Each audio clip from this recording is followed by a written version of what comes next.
Bismillahirrahmanirrahim. Assalamualaikum warahmatullahi wabarakatuh.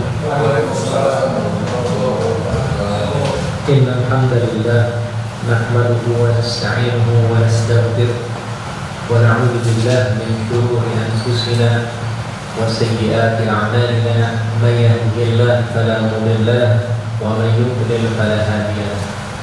Asyhadu an la ilaha illallah wahdahu la syarika lahu wa asyhadu anna Muhammadan 'abduhu wa rasuluh sallallahu alaihi wa ala alihi wa sallama tasliman katsiran. Amma ba'du, alhamdulillah, kita bersyukur kepada Allah Azza wa Jalla sekali lagi kita dipertemukan oleh Allah di pertemuan manasik haji kita. Insyaallah kita belajar dulu ilmunya sebelum nanti kita tunaikan ibadah haji kita berdasarkan ilmu yang kita ketahui. Bapak-bapak, ibu-ibu dimuliakan oleh Allah, ada baiknya pada pertemuan kali ini kita ulang kembali manasik yang sudah kita pelajari pada pertemuan sebelumnya, sehingga ilmunya lebih mantap dan kita juga lebih dapat mengingat ilmu-ilmu tersebut untuk kemudian nanti kita praktekkan. Dan insya Allah nanti ada tambahan materi sedikit terkait dengan pertanyaan-pertanyaan atau kesalahan-kesalahan terkait dengan haji umrah. Pertama-tama, sekali lagi kita ulangi mengenai keutamaan haji yang mabrur, yang mana diriwayatkan dari Abu Hurairah bahwasanya Rasulullah sallallahu alaihi wasallam bersabda, "Al-umratu ila al-umrah kafaratun lima bainahuma." Satu umrah dengan umrah lainnya dapat menghapuskan dosa di antara keduanya. Wal hajjul mabrur laisa lahu jazaa'un illa al-jannah. Sedangkan haji yang mabrur, haji yang baik, tidak ada balasan baginya melainkan surga. Dalam hadis lain Nabi sallallahu alaihi wasallam juga bersabda, "Tabi'u bainal hajji wal umrah." Iringilah antara satu haji dan umrah dengan haji umrah lainnya. Fa innahuma yanfiyanil faqra wad dzunub, karena keduanya dapat menghilangkan kefakiran dan dosa. Kama yanfi al-khir fabatal haji. Sebagaimana tukang besi itu meniupkan besinya sampai hilang dari besi tersebut kotoran-kotorannya.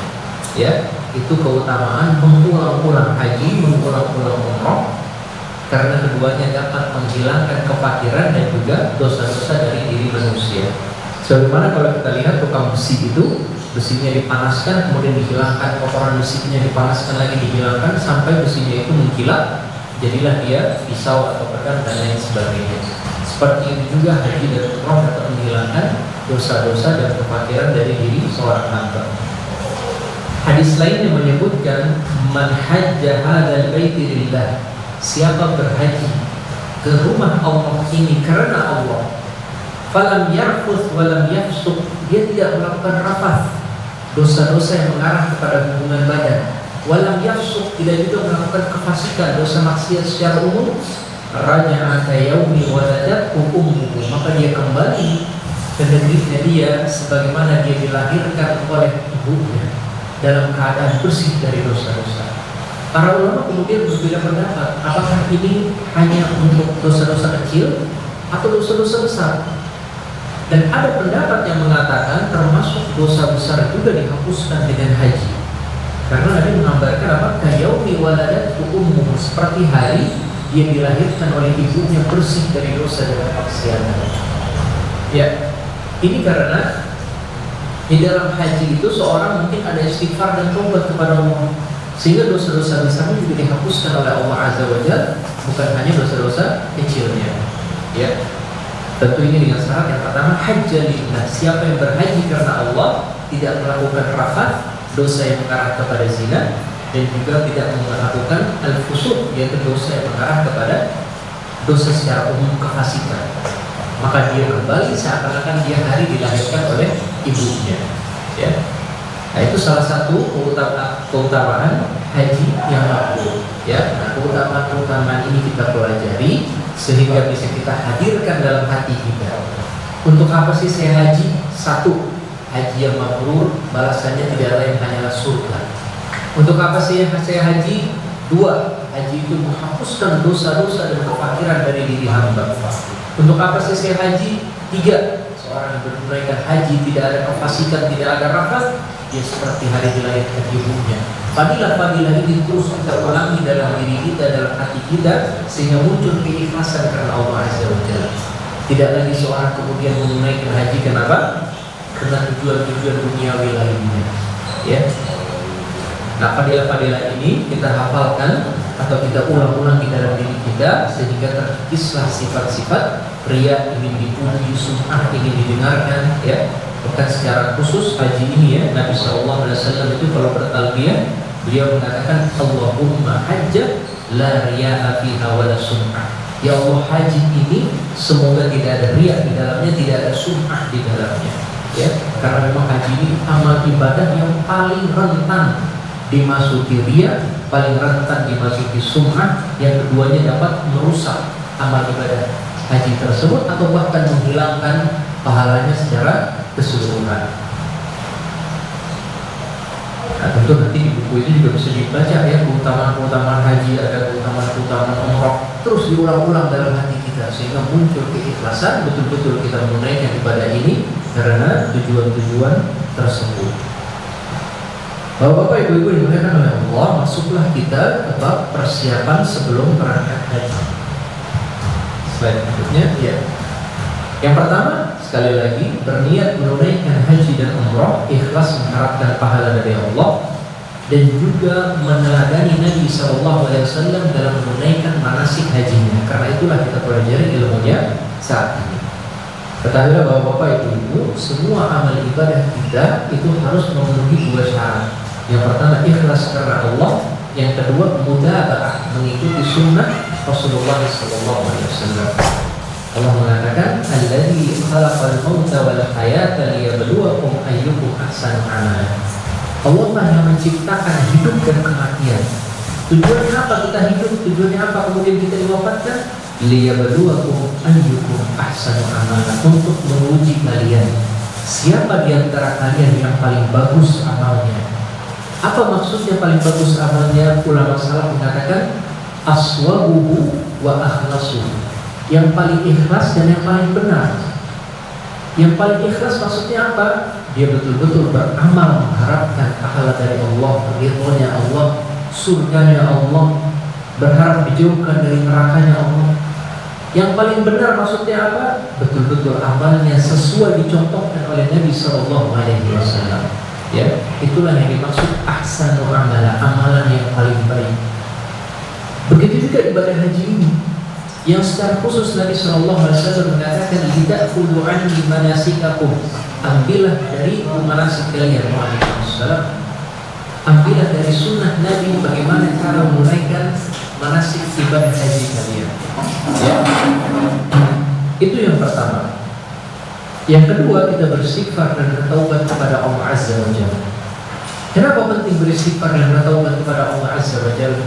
Ketahuilah jemaah dimuliakan oleh Allah, dosa maksiat yang kita kerjakan di tanah haram, di bulan haram, itu lebih besar daripada dosa yang maksiat kita kerjakan di luar tanah dan bulan haram.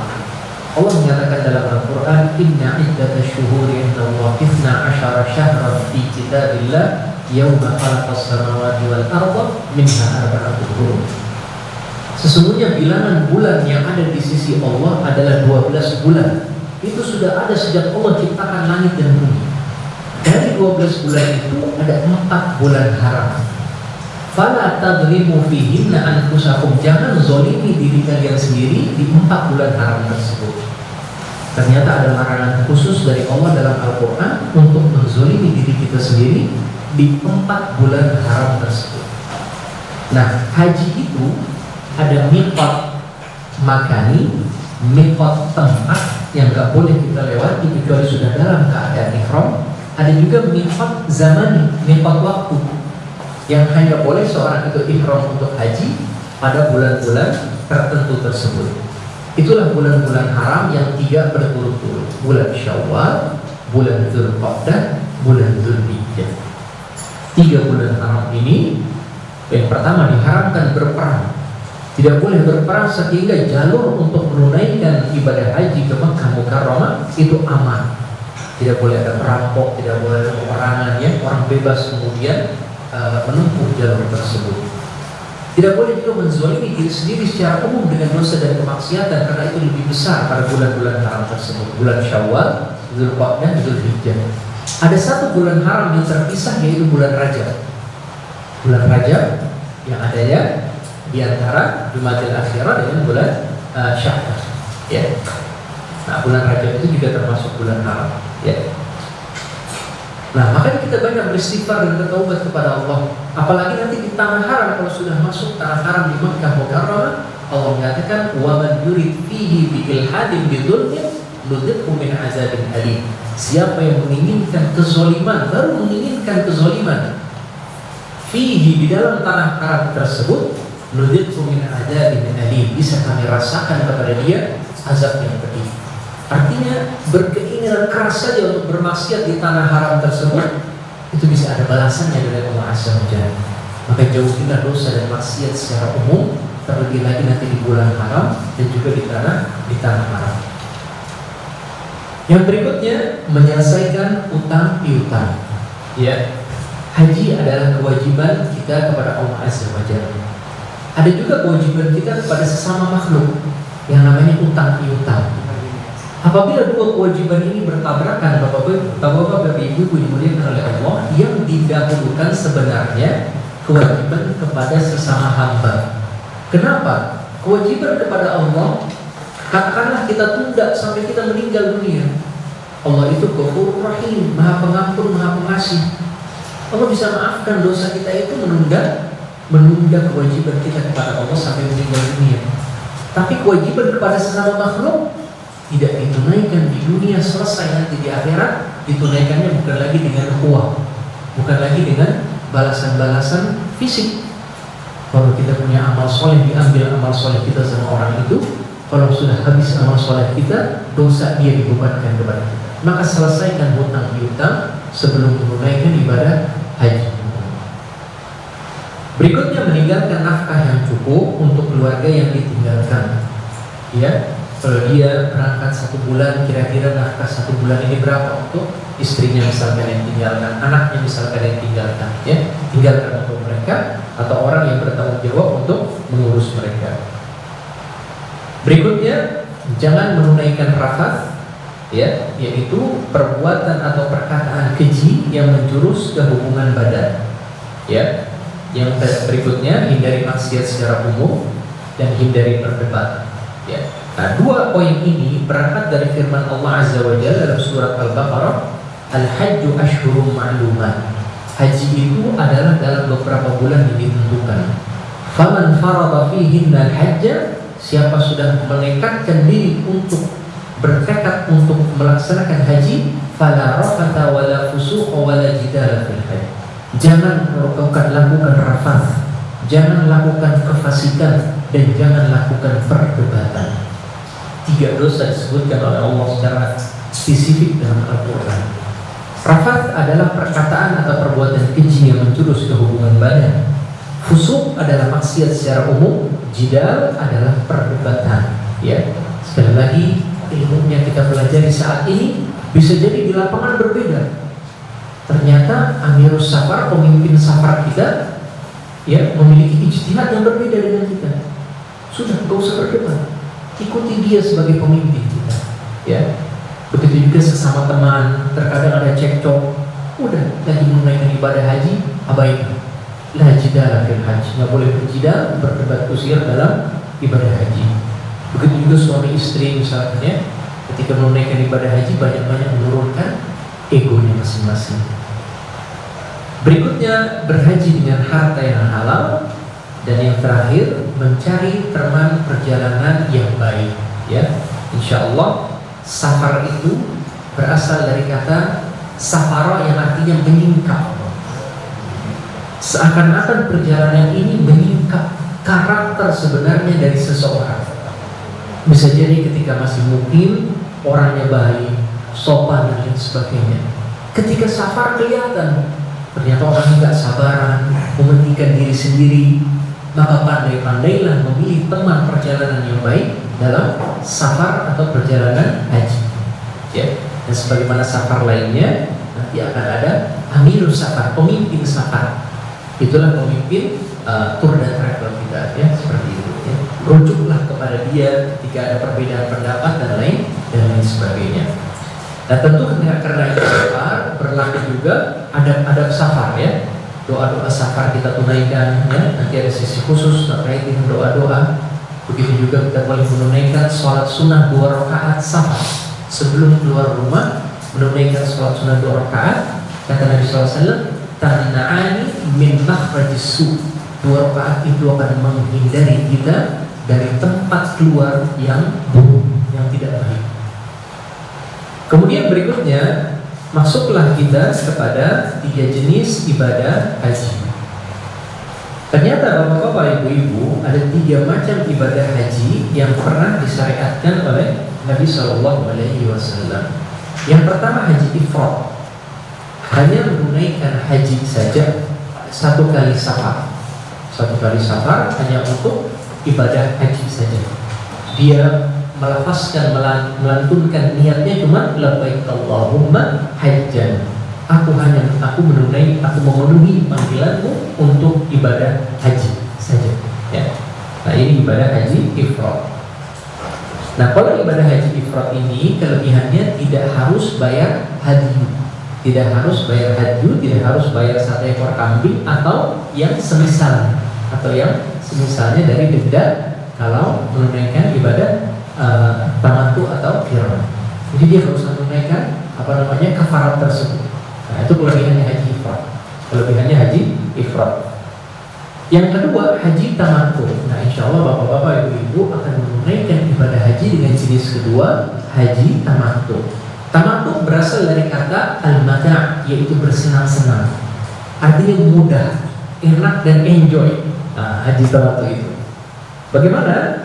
Menunaikan umroh lalu tahallul, halal dari segala sesuatu yang diharamkan ketika ihram, dan lanjut menunaikan haji yaitu ketika tanggal 8 Zulhijjah dalam 1 kali safar, dan ini wajib membayar dam. Yang ketiga adalah haji qiran.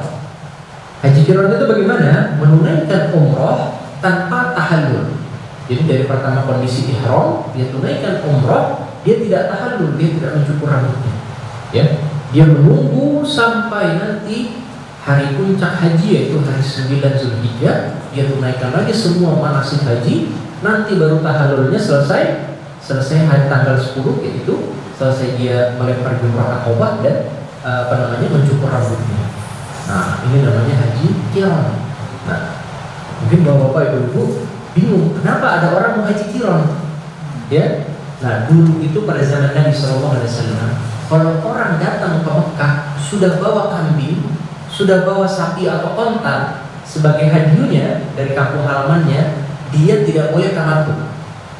Dia harus haji qiran, karena dia sudah seret ibaratnya kambingnya atau ontanya dari kampung halamannya, itu nggak boleh tamattu. Dan inilah haji yang ditunaikan oleh Nabi SAW, haji qiran. Beliau tunaikan umrah, beliau udah tahallul, tunggu sampai wukuf di Arafah tanggal 10 sampai kemudian melempar jumrah akobah, karena tanggal 10 kan cuma 1 jumrah. Kemudian beliau tahallul, sembelih hewan kurbannya, baru lepas baju ihram, seperti itu. Tawaf ifadah kalau memang memungkinkan tanggal 10.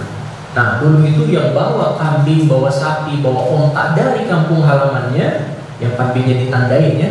Kalau dulu itu dengan sandal, ya. Kemudian kalau ada darahnya diboleh dilukai sedikit, darahnya dipeperkan di hewan kurban tersebut, sehingga orang tahu kalau lewat, kalau tersesat, oh ini hewan itu haji korbankan di Mekah.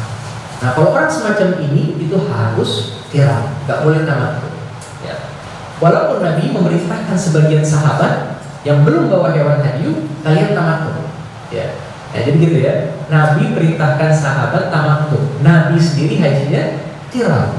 Ya. Makanya nanti diperselisihkan yang mana yang lebih afdol, yang lebih Nabi perintahkan atau yang Nabi kerjakan sendiri. Ya. Tentu ini kembali kepada kemudahan kita Sekarang tentu sulit untuk mengikuti hajinya Nabi dari tanah air kita bawa kambing, tentu sulit ya misalnya. Maka yang lebih memungkinkan haji tamattu. Nah, baik tamattu atau qiran wajib membayar dam. Wajib membayar dam ya. Nah, seperti itu. Nah, silakan. Jadi yang damnya atau hajunya tadi tetap kambing yang dibawa tadi sebenarnya sudah dianggap untuk bawa dam tadi ya. Yang qiran ya Pak ya? Iya, Iya, betul. Ya, itulah kambingnya itu yang disebut itu. Ya. Sebenarnya kita kan kalau tamattu berarti karena kita bayar di sana kan. Bayar di sana, beli di sana, Beli di sana juga kan. diwakilkan sama. Nanti pelaksanaannya tetap sama ya Pak. Artinya penyembelihannya itu tetap setelah selesai haji atau Iya, biasanya kan tanggal 10 itu kan, tanggal 10 hari penyembelihan. Cuman kalau sekarang fatwa terbaru itu boleh sebelum tanggal 10 Pak. Kenapa? Karena ratusan ribu orang yang menitipkan di Mekah itu bahkan mungkin jutaan. ya. Setiap tahun kan kurang lebih 1,5 juta ya jemaah haji ke Mekah itu. Nah itu para ulama berfatwa kan nggak boleh lewat tanggal 13 Pak ya. Tanggal 13 itu hari tasyrik, hari terakhir menyembelih haji ataupun kurban. Maka para ulama berijtihad karena banyaknya dan menumpuknya di rumah penjagalan itu, ya sudah dari tanggal-tanggal sebelumnya juga sudah boleh dikurbankan atas nama, ya misalkan dari Indonesia berapa ratus ribu ya, langsung dititipkan di sana, disembelih di sana. Karena padatnya ya seperti itu. Nah tentu kalau yang tidak, kalau kemarin tidak tidak termasuk, boleh menggantinya dengan berpuasa 3 hari ya, berpuasa 3 hari di tanah suci diikuti dengan 7 hari di kampung halaman, atau bersedekah kepada 6 orang fakir miskin, atau bersedekah pada 6 orang fakir miskin. Itu boleh pilih, menyembelih 1 kambing, puasa 10 hari, 3 hari di tanah suci, 7 hari di kampung halaman, atau memberi makan memberi makan 10 orang fakir miskin. Karena kan 3 tambah 7 itu 10 hari mestinya puasanya kan diganti dengan kasih makan 10 orang fakir miskin. Nah, itu sebenarnya boleh pilih. Cuman yang paling mudah tentu bayar, biar nanti diwakilkan untuk sembelih kambing. Ya. Nah itu kalau kemarin di kota baru tidak include Pak Anas ya, belum include di biaya yang Bapak setorkan. Ya nanti rujuk silakan. Tadi kan sempat banyak gitu ya, sambung dulu ya. Iya. Kenapa dari misalnya pemerintah Arab itu nggak justru menyarankan yang ketiga itu ya, dan artinya memberikan itu diberikan kepada fakir miskin gitu. Sempat langsung dibagi kan, jadi nggak semotong kambing ya kan gitu kan. Iya, ya mungkin ada kebijakan tertentu ya.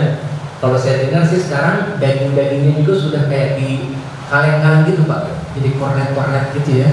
Kemudian juga bukan hanya untuk fakir miskin di tanah haram, karena mungkin memang nggak banyak di situ fakir miskinnya, ada, cuman nggak banyak ya. Dikirim kemudian ke Afrika, daerah-daerah seperti itu. Ya mungkin di situ ada maslahat ya, memberi makan saudara-saudara kita juga yang jarang mendapatkannya. Ya sebenarnya boleh pilih juga, misalkan Bapak kuat puasa 3 hari di sana, ya sudah puasa 3 hari di sana, pulang tanah air, jangan lupa 7 hari lagi, jangan lupa 7 hari. Itu kembali kepada pilihan masing-masing. Ya. Silakan. Berarti puasa itu nanti kita bisa bayar itu tadi ya, yang 7 untuk 10 orang fakir miskin, atau pilihan? Pilihan Pak. Pilihan. Jadi kalau denda untuk haji tamattu dan haji qiran itu pilihan Bapak. Yang pertama boleh sembelih 1 kambing, ya diwakilkan ya. Yang kedua kita boleh puasa 3 hari di tanah suci, 7 hari di kampung halaman, atau yang ketiga memberi makan 10 fakir miskin di tanah haram. Ya. Beri makan 10 fakir miskin 1 hari 1 mud ya. 1 mud itu 1 pantangan nih. Nah, ibaratnya nasi plus lauk lah. Misalnya nasi plus lauk, 1 orang fakir miskin 10 orang ya, seperti itu. Kemudiannya kalau membayar jam kan langsung ya selesai. Ya betul. Paling mudah kan cari orangnya kan. Betul Pak, cari orangnya. Satu orang ini kan Bapak jalan lagi, lagi kan, beli lagi makanannya. Yang mungkin paling mudah wakilkan, bayar 1 kambing. Dan sekarang udah ada aplikasinya, kalau Bapak yang ngerti HP itu ya, aplikasinya ada, cara bayarnya juga bisa online. Tapi biasanya tour leadernya akan memudahkan untuk bayar gitu ya, tinggal distorkan dia aja ya. Insya Allah amanah, insya Allah yakin ya, insya Allah amanah. Nah itu untuk dam atau denda haji tamattu dan qiran, haji tamattu dan qiran. masuklah kita kepada rangkaian ibadah umroh. Nah, dengan asumsi bapak-bapak landing di bandara Jeddah, maka itu nanti sudah melewati yang namanya miqat, batas daerah, batas tempat yang kalau jemaah haji dan umroh lewati harus sudah dalam kondisi ihram, Maka kita tunaikan ihram di miqat dengan membaca labbaik Allahumma umratan, ya, atau enggak Allahumma labbaik Allahumma labbaik umrah. Allahumma labbaik umrah boleh, labbaik Allahumma umrah juga boleh. Artinya apa? Aku penuhi panggilanmu ya Allah untuk umrah. Ya. Kalau jemaah haji Indonesia itu miqatnya di Yalamlam. Tapi karena landingnya di Jeddah, itu nanti lewat miqatnya Yalamlam. Nah, Yalamlam ini asalnya kalau zaman Nabi untuk jemaah haji dari Yaman. Karena ternyata di sini Indonesia kita lewat itu jalurnya Yaman. Lewat Yaman dulu, Yalamlam, baru mendarat di Jeddah. Maka nanti di atas pesawat sudah diinfokan bahwa Bapak Ibu 5 menit lagi kita akan melewati miqat. Ya, jadi nggak mesti pas juga nggak apa-apa. 5 menit sebelumnya kita ihram juga nggak masalah. Ya, 10 menit sebelumnya juga insya Allah nggak masalah karena pesawat cepat. Ya kan, cepat sekali dia lewat miqatnya. Nah, itu nggak masalah. 5 menit, 10 menit insya Allah tidak jadi soal. Nah, tapi jangan ketiduran, ya. Jangan ketiduran karena nanti kalau lewat miqat itu bayar dam. Ihram di luar miqat itu terkena dam. Sebagian jemaah haji menggampangkan, nanti aja di bandara Jeddah. Ada ulama kok membolehkan di bandara Jeddah, ya. Nanti pendapat yang lebih tepat itu harus di atas miqatnya itu, karena pesawatnya lewat miqat. Sebagian ulama yang membolehkan di bandara Jeddah itu sebenarnya untuk jemaah haji yang datang dari Sudan. Sudan itu seberang laut merah itu Pak, ya. Ada laut Arab tuh seberang itu ada Sudan. Itu dibilang tuh membolehkan. Nah, itu juga sebagian ulama, ya. Jadi bukan yang dari Indonesia sudah lewat Yaman, sudah lewat Yalamlam, mendarat di Jeddah, ini keliru, ya. Dan kalau dia kemudian ihram di bandara Jeddah, dia terkena dam, ya, ya, seperti itu. Maka di atas pesawat kita sarankan untuk bapak-bapak sudah melucuti pakaiannya, kecuali untuk sudah ada sarung ihramnya. Nah, mungkin selendangnya bapak masih pakai kaos misalkan, ya, nanti udah di atas miqat 5 menit sebelumnya kaosnya dilepas, masukin ke tas, pakai tinggal selendangnya saja. Ketika pakai sudah selendangnya saja, kalau ibu-ibu tentu dengan pakaiannya masing-masing, ya kan, pakaian yang ditentukan oleh dokter travelnya, tidak masalah. Lantunkan labbaik Allahumma umrah, sudah masuk kepada kita kondisi ihram, berlaku larangan-larangan ihram, ya. Kemudian kita bertalbiyah terus, sibukkan lisan kita dengan talbiyah labbaik Allahumma labbaik, labbaik la syarika laka labbaik, innal hamda wan ni'mata laka wal mulk la syarika lak. Ya, ulang-ulangi terus, ya, lisan kita dengan talbiyah. Bagi laki-laki tidak boleh mengenakan pakaian berjahit, bagi perempuan mengenakan pakaian yang menutup aurat selain muka dan telapak tangannya. Untuk laki-laki tidak boleh pakai penutup kepala yang menempel seperti ini. Begitu juga tidak boleh pakai sepatu, ya, pakainya sandal seperti itu. Nah, kalau penutup kepala yang tidak menempel boleh, seperti payung, ya, seperti itu boleh. Kalau nanti kondisi panas. Begitu juga kemarin teman kita mengingatkan bagaimana kalau sabuk itu kan berjahit. Kalau tas selempang kan pasti kan ada jahitannya. Nah, itu nggak apa-apa, ya. Tas selempang, kayak sabuk segala macam itu nggak apa-apa. Itu untuk menopang aja, biar lebih mantap lah, salingnya nggak melorot gitu Pak, ya. Tapi insya Allah kalau cara lipatnya bagus, kokoh, itu tidak melorot juga, ya. Nanti itu sandal atau sepatu itu persisnya gimana? Maksudnya ada sandal gunung gitu lah, itu terbantu oke nggak? Oh iya, sebenarnya Nabi melarang itu khuf, ya. Khuf itu sepatu yang memang menutupi mata kaki, ya. Jadi kalau sandal gunung itu nggak masalah, nggak masalah. Ada talinya itu lebih enak. Iya, lebih enak, lebih mantap. Insya Allah nggak masalah. Ya, insya Allah tidak masalah. Nah, seperti itu. Begitu juga boleh mengganti kain ihram. Misalkan kain ihramnya bau, kita bawa 2 gitu misalkan, atau beli gitu, boleh diganti. Sandal juga boleh diganti. Jadi bukan hanya pakai itu saja terus-terusan sampai selesai, enggak. Boleh diganti kalau memang ada hajat dan kebutuhan. Nah, Semenjak mulai ihram hingga memulai tawaf, jemaah umroh sudah mulai melanjutkan talbiyah. Labbaik Allahumma labbaik. Ya, turun dari pesawat antri, juga daripada kita ngeluh kesah labbaik Allahumma labbaik, tunggu busnya antri, daripada kita keluh kesah labbaik Allahumma labbaik, ya kan? Tiba-tiba kita diserobot sama jemaah lain, labbaik Allahumma labbaik, udah labbaik Allahumma labbaik aja ya. Insya pasti nanti banyak perubahan di sana ya. Semoga Allah mudahkan langkah kita hingga menunaikan ibadah haji. Nah, talbiyah ini kita putus ketika mulai tawaf ya. Alhamdulillah kalau landing langsung dapat bus dari Jeddah langsung ke Mekah, langsung tunaikan umroh, malamnya misalkan alhamdulillah selesai ya.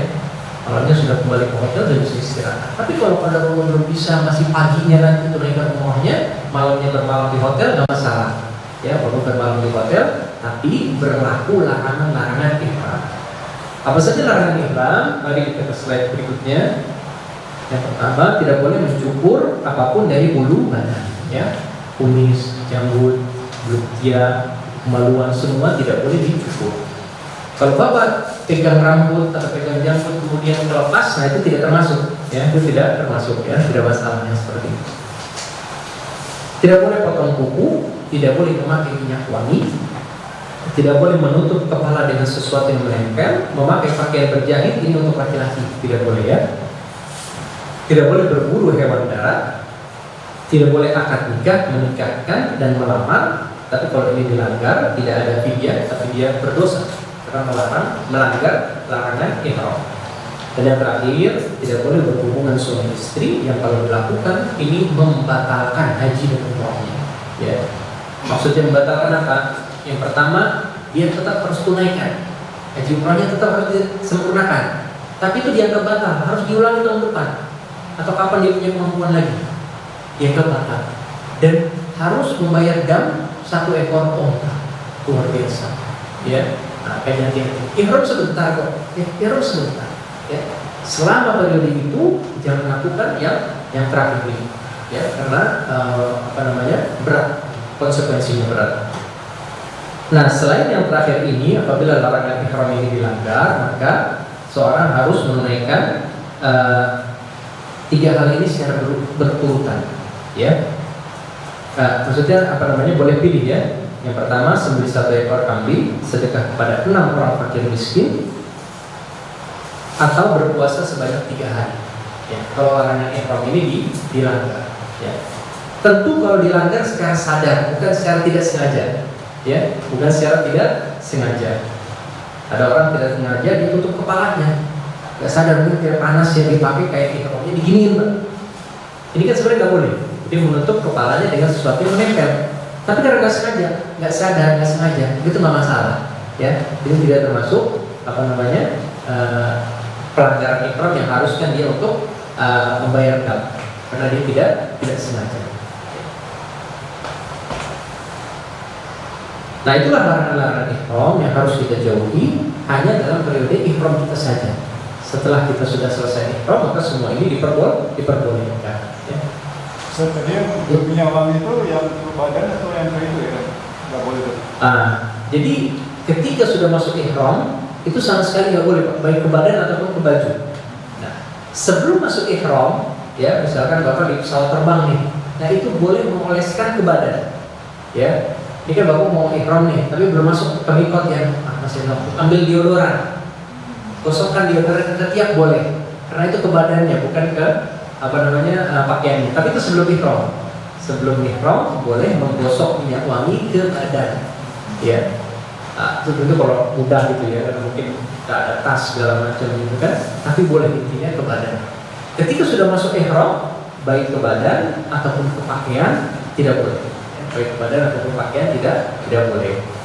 Nah, bagaimana kalau dipakai di badan, terus kita pakai pakaian ihram, kan ada yang menyangkut di ihram sedikit. Nah, itu nggak masalah kalau yang seperti itu, karena bukan sengaja kepakaiannya, pakaiannya.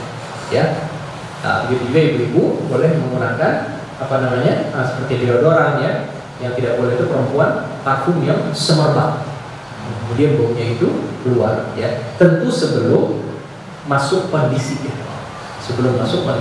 ihram. Dan itu di badannya ya. kira-kira dapat menghilangkan bau badan itu boleh sebelum kondisi ini. Mendingan dihindari panas. Jadi takutnya kalau masih bawa nanti malah kadang lupa kan biasa ada nanti sudah pakai ikram udah semua jangan dibawa lah istilahnya. Iya. Mendingan aman gitu.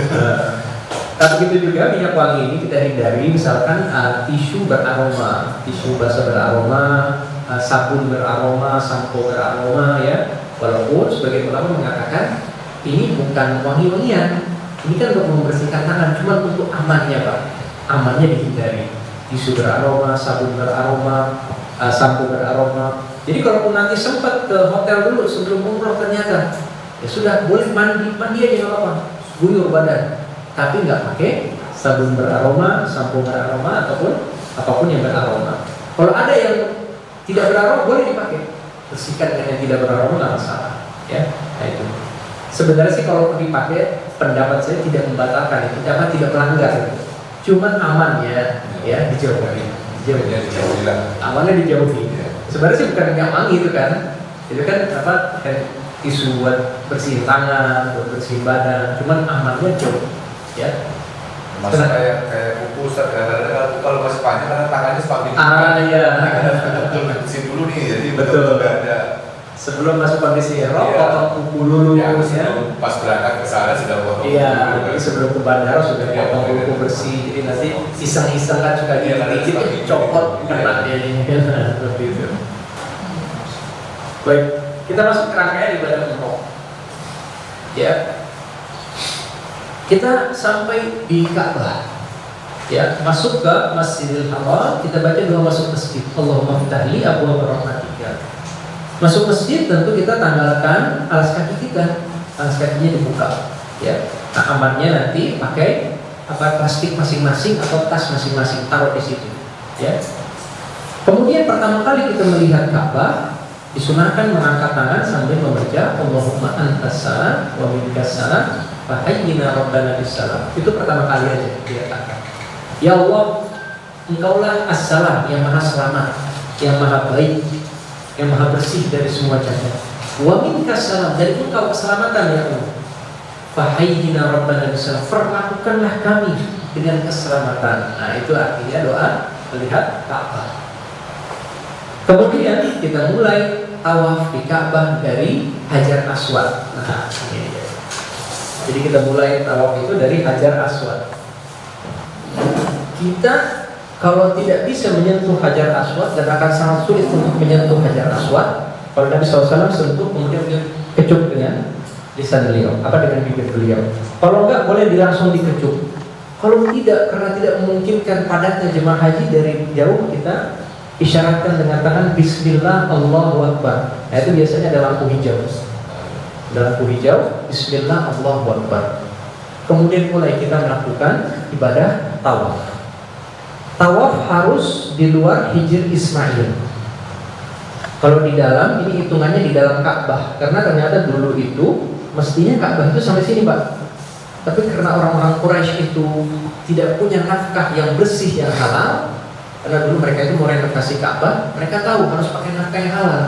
Nafkahnya kurang, akhirnya hanya dibuat tembok seukuran kurang lebih setengahnya Ka'bah kalau dulu ya.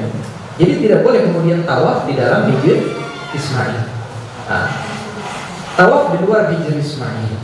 Ya, tawaf harus dalam keadaan atau disunatkan dalam keadaan berwudu. Ya, sangat dianjurkan dalam keadaan berwudu.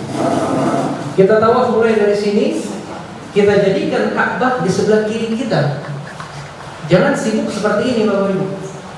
Itu menjadikan Ka'bah di sebelah kanan kita. Jadikan Ka'bah di sebelah kiri kita. Tapi itu gak mungkin kalau kan melawan arus. Iya, itu melawan arus enggak. Maksudnya kadang-kadang tetap ke situ Pak. Cuma dia seperti ini Pak. Mungkin selfie, mungkin apa. Sampai posisi tertentu. Posisi tertentu. Jadi senantiasa kita jadikan Ka'bah di sebelah kiri kita. Ya.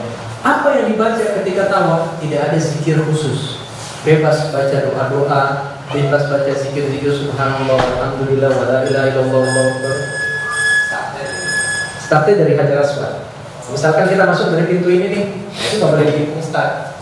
Cuman kita bilang Allahumma antas salam wa minkas salam fahayyina rabbana bisalam, kita jalan sampai sini bismillah Allahu akbar, baru mulai itu satu. Ya, mulai itu satu. Di luar Hijr Ismail, nah sampai ke sini namanya rukun Yamani. Namanya rukun Yamani. Ya, katanya ini sudut yang sejajar dengan daerah Yaman. Nabi SAW sentuh rukun Yamani. Kalau nggak bisa sentuh, nggak usah begini dari jauh. Nah, jadi rukun Yamani kalau bisa sentuh-sentuh, kalau nggak bisa sentuh nggak usah isyarat dari jauh. Antara rukun Yamani dengan Hajar Aswad ada doa khusus, Rabbana atina fid dunya hasanah wa fil akhirati hasanah wa qina adzabannar. Ulang lagi, Rabbana atina fid dunya hasanah wa fil akhirati hasanah wa qina adzabannar sampai Hajar Aswad. Bismillah Allahu akbar, dihitung satu putaran, ya. Terus kita laksanakan seperti itu selama 7 kali putaran. Untuk laki-laki di tawaf umroh ini melakukan ittiba. Ittiba adalah menampakkan bahu kanan kita.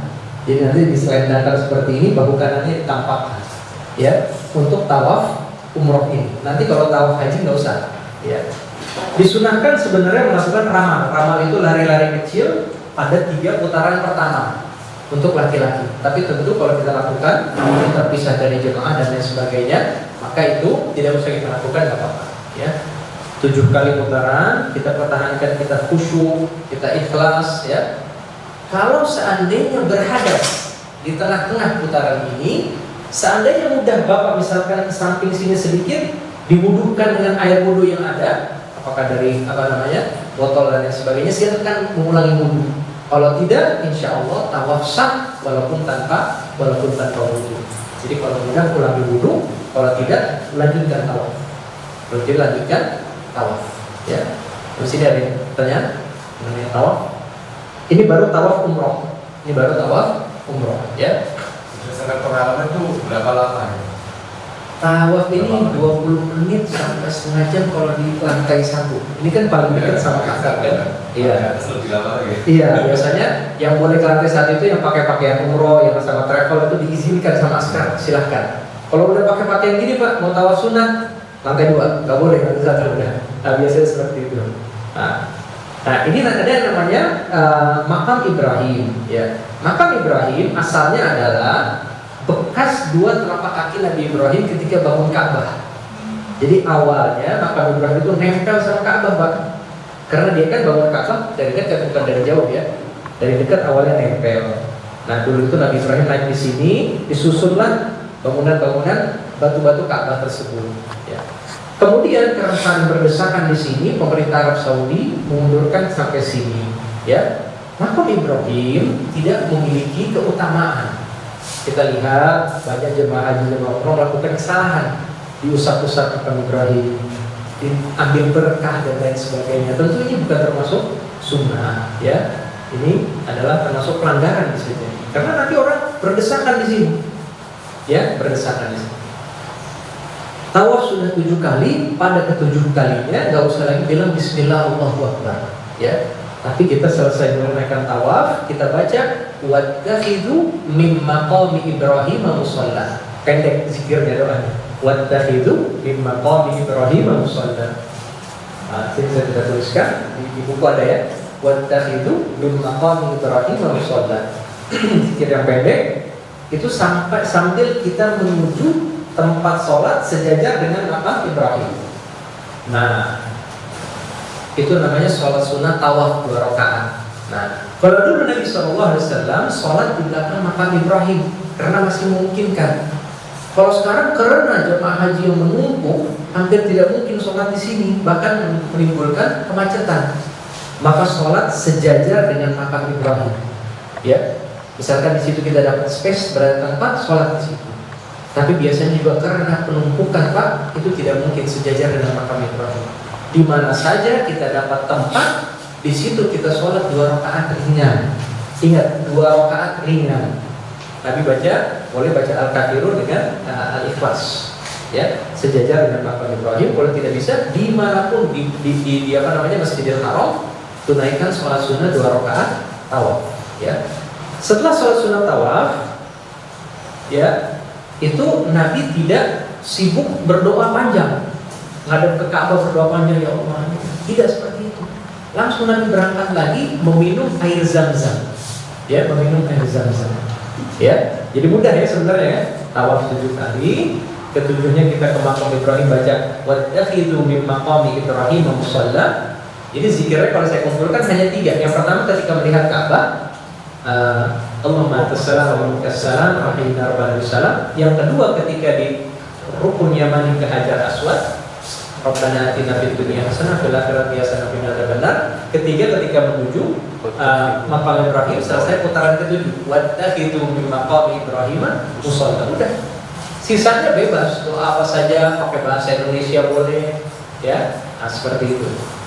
Sholat 2 rakaat ringan kita selesaikan dengan meminum air Zam-Zam. Ya, sholatnya nggak usah panjang-panjang, nggak usah juga selesai sholat sibuk berdoa. Nanti ada kesempatan berdoa, ya. Nanti ada kesempatan berdoa. Di situ kan nanti rame gitu ya. Jadi nggak usah panjang-panjang, nggak usah lama-lama. Silakan. Untuk sholat yang dari Sholat sunat tawaf tadi, itu juga ada rukuk dan sujud. Oh iya, benar. Saya kepikiran mungkin terlalu penuh gitu, takutnya apakah bisa gitu kan? Oh iya. Ya kan, karena mungkin kita berbeda. Iya, jadi dalam sholat itu kan ada istilahnya sutrah ya, batas sholat. Sutrah itu kalau memang kita dalam kondisi normal, sesuatu yang menghalangi orang dari lewat, gitu kan. Ketika kondisi seperti itu, jadikan sutrahnya garis-garis ini. Jadi jangan biarkan orang lewat di garis ini. Misalkan lewat sholat, Allahu Akbar, ini sutrahnya di sini. Ya udah, kalau orang lewat situ biarin aja. Tapi kalau lewat sini baru berpahala, gitu ya. Jadi sutrahnya garis yang terdekat dengan mata. Ya, tetap ruku, tetap sujud seperti itu, gitu kan? Ya, kalaupun bapak ada halangi orang lewat, ya udah, namanya rame. Insya Allah dia juga tidak berdosa karena namanya rame, gitu kan? Jadi kita sudah siap-siap dipakai tempat duduk depan kita gitu kan. Iya, kadang-kadang seperti itu. Sudah mau takbir, tiba-tiba orang takbir juga di sini. Kita geser semuanya, ya. Kalau enggak, kita mungkin yang geser, yang menyesuaikan di sana, ya. Makanya biasanya tour leader mencari tempat yang memang kosong. Tidak harus sejajar dengan makam Ibrahim, ya. Nah, salah satu kesalahan bahkan memaksakan diri pas di makam Ibrahim dia sholat, ya. Sehingga kemudian menghalangi traffic orang tawaf, ya. Menghalangi traffic orang tawaf. Nah, seperti itu. Bapak juga tidak usah repot melihat apa sih di dalam makam Ibrahim, karena sudah ada di YouTube, sudah ada di Google. Kata para ulama, bekas telapak aslinya udah nggak ada. Dulu zamannya tabiin ya, muridnya sahabat itu udah nggak ada karena orang banyak usah-usah. Nah, jadi sekarang pemerintah Saudi itu bikin logam sendiri, Pak. Kira-kira itu dulu tuh seperti ini gitu, ya. Nah, dulu itu udah nggak ada zamannya. Generasi setelah sahabat udah nggak ada bekas, sekarang banyak orang pegang-pegang, ya mungkin udah nggak jelas gitu ya. Nah, pemerintah Saudi kemudian bikin dari logam atau dari semen gitu ya, kira-kira seperti itu ya. Itu bukan yang aslinya, yang aslinya sudah tidak ada. Nah, seperti itu. Dan boleh dilihat di Google, banyak langsung push up gitu ya. Kalau kita sibukkan diri mau lihat apa sih di makam Ibrahim ya, mungkin nggak jelas dan sebagainya, di Google lebih jelas. Di Google lebih jelas. Selesai kita menunaikan sholat sunat tawaf, kita disunahkan meminum air Zam-Zam. Tidak ada doa khusus ketika meminum air Zam-Zam, tapi kita boleh meniatkan air Zam-Zam ini untuk niat apapun yang kita inginkan. Kata Nabi SAW, ma'u Zam-Zam lima syuribalah. Air Zam-Zam diperuntukkan untuk apa dia niat minum. Dia niat minum untuk segaran badan, untuk kesembuhan, ya. Insya Allah Allah kabulkan dengan wasilah tabarruk berkahnya air Zam-Zam. Selesai menunaikan meminum air Zam-Zam, ya, menuju tempat sa'i sambil membaca Inna Safa wal Marwata min sya'airillah. Sesungguhnya Safa dan Marwah adalah sebagian dari syiar Allah.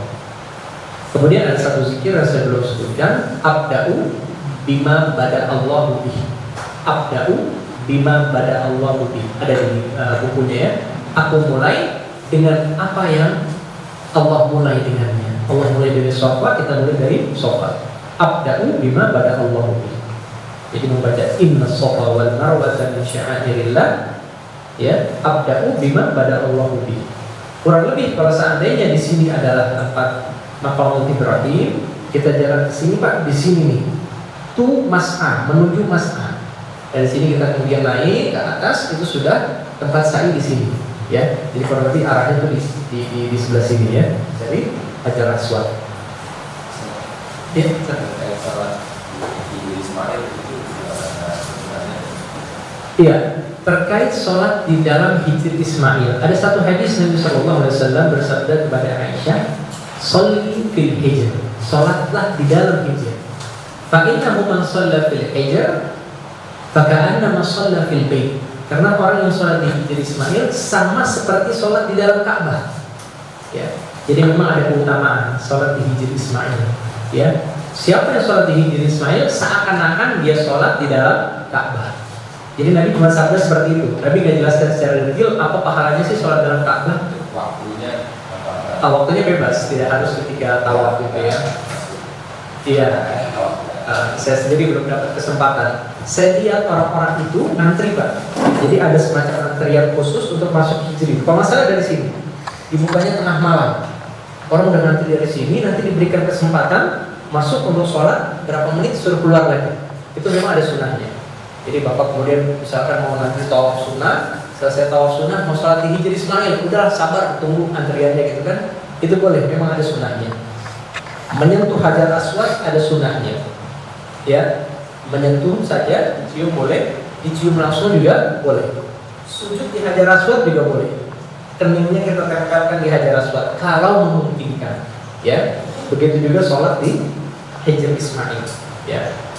Ada satu lagi namanya multazam. Multazam itu adalah tempat antara Hajar Aswad dengan pintu Ka'bah. Diriwayatkan dari sebagian sahabat yang tempelkan tangannya di sana sambil berdoa kepada Allah. Ya, itu multazam namanya. Bagian ini ya, bagian kecil ini. Di sini juga sampai. Ini kan pintunya di sini ya.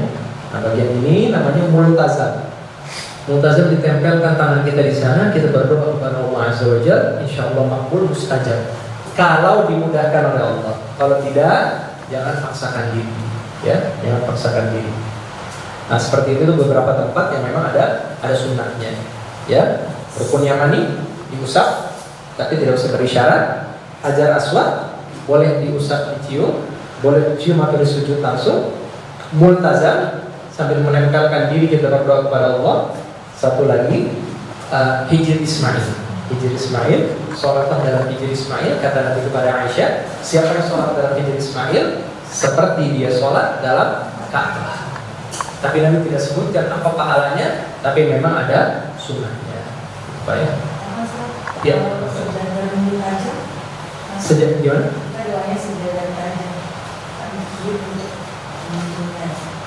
Multazam maksudnya?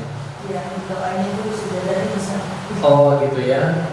Ya semoga dikabulkan oleh Allah. Semoga mustajab juga karena mungkin perempuan sulit ya. Tapi kalau mungkin bisa dipraktekkan sama suaminya Bu. Suaminya jaga di belakang. Ayo ibu di situ ya untuk menempelkan diri di sana. Sekali lagi kalau memungkinkan ya, apalagi kan musim haji, ya pasti lebih ramai gitu kan.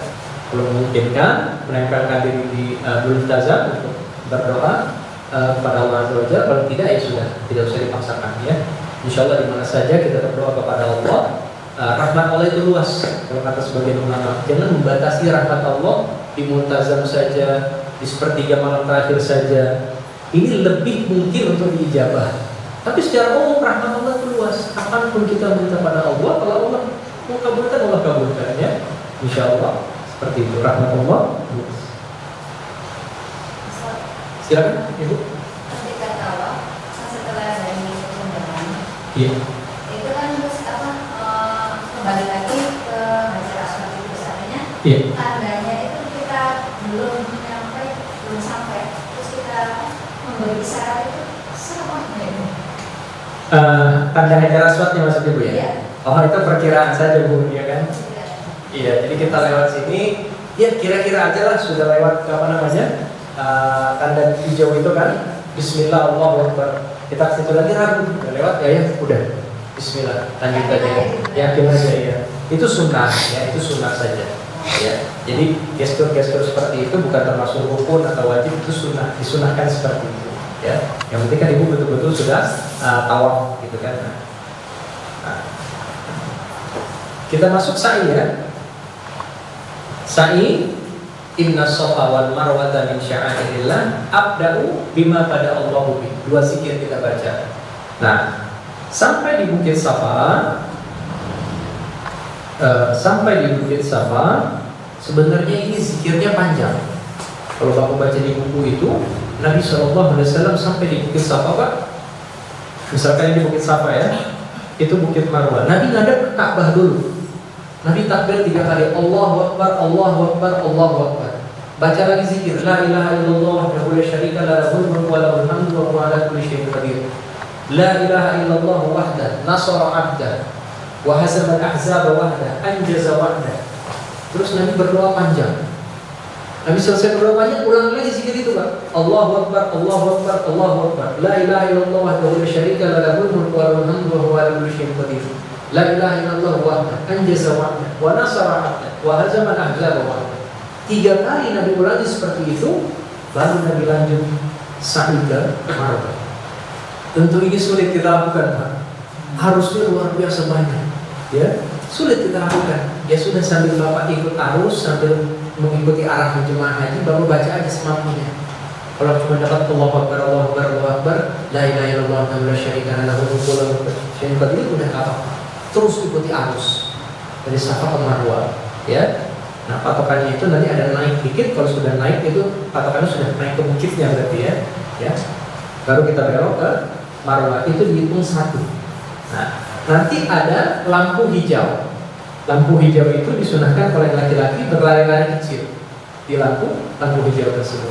Saya lupa sebutkan tadi, selesai tawaf 7 kali, bapak-bapak tutup lagi pundaknya.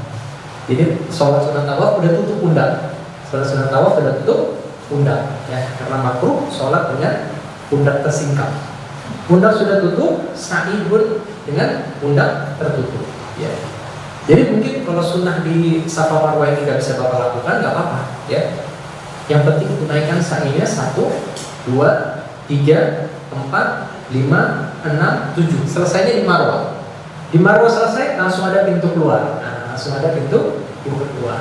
Nah, seperti itu. Dengan demikian, selesailah tawaf dan sa'i untuk umrah Arafah.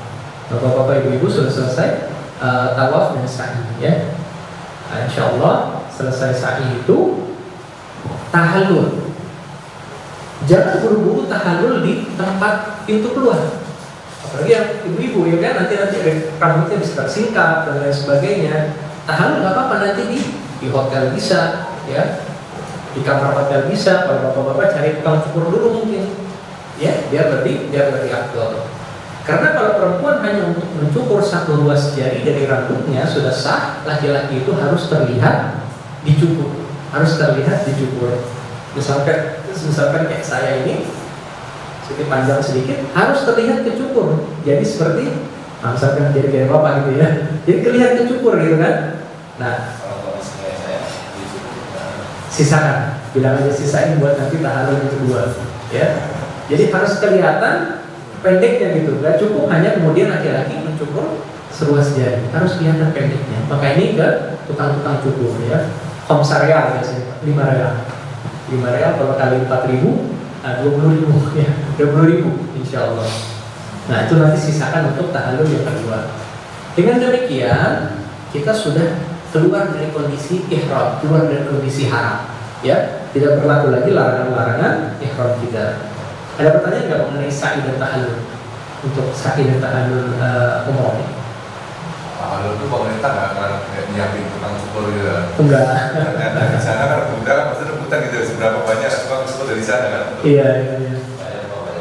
Iya, di jalan-jalan biasanya ada. Kemudian ini kan apa yang membantu haji petugas itu salah satunya tukang cukur gitu.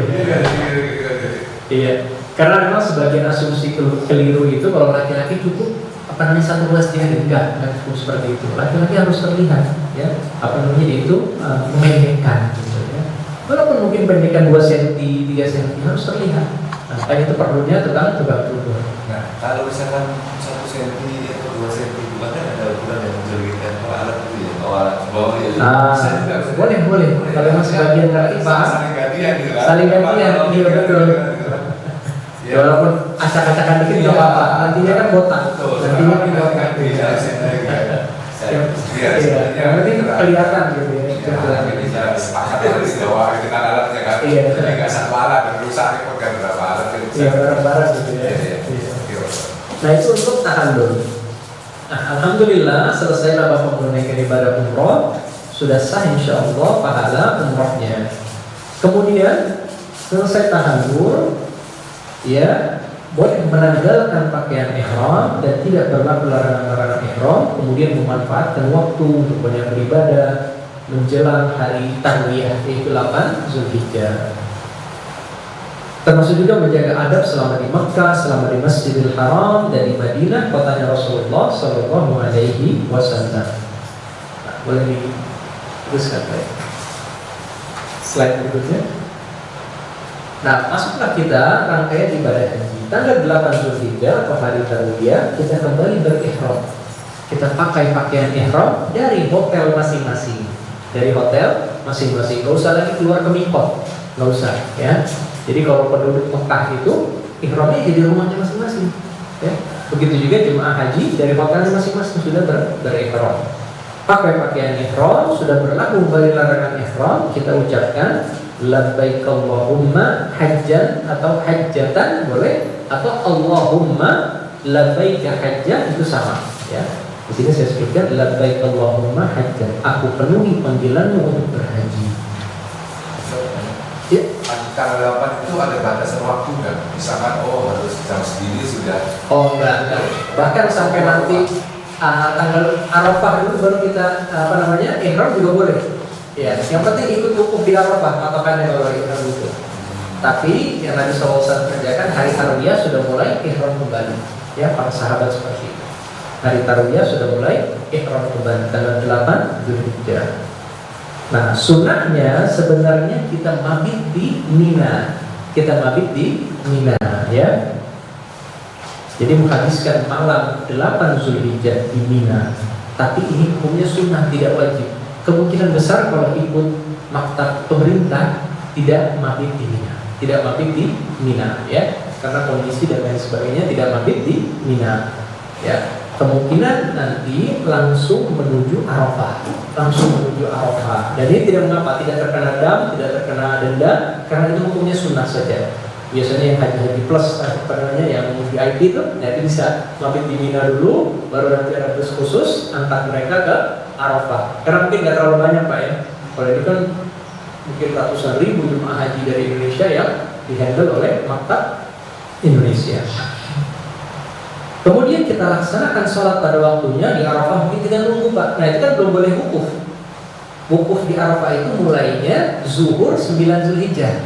Zuhur 9 Zulhijjah sampai maghrib itu baru mulai waktu wukuf di Arafah. Nah selama itu mungkin Bapak di drop di Arafah ngapain? Sholat, ya, istirahat. Ya. Karena nanti betul-betul full berdoanya ketika zuhur 9 Zulhijjah. Full baru kita berdoa.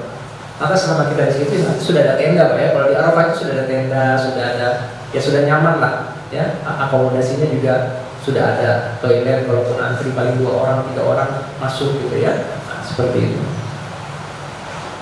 Tunaikan sholat pada waktunya dengan qashar tanpa jamak. Tentu nanti biasanya di masing-masing tenda ada imam, ikut sama imamnya. Kalau imamnya memang penduduk Mekah, tentu dia 4 rakaat, kita ikut 4 rakaat ya. Nah, seperti itu. Nah selama ini kalau memang waktu Jumat itu masuk, Bapak tidak wajib sholat Jumat, ya sholat zuhur saja, tidak wajib sholat Jumat, ya sholat zuhur saja. Nah itulah apabila Bapak kemudian langsung ke Arafah.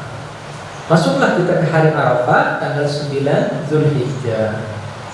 Hari Arafah adalah hari yang Allah paling banyak membebaskan hambanya dari neraka.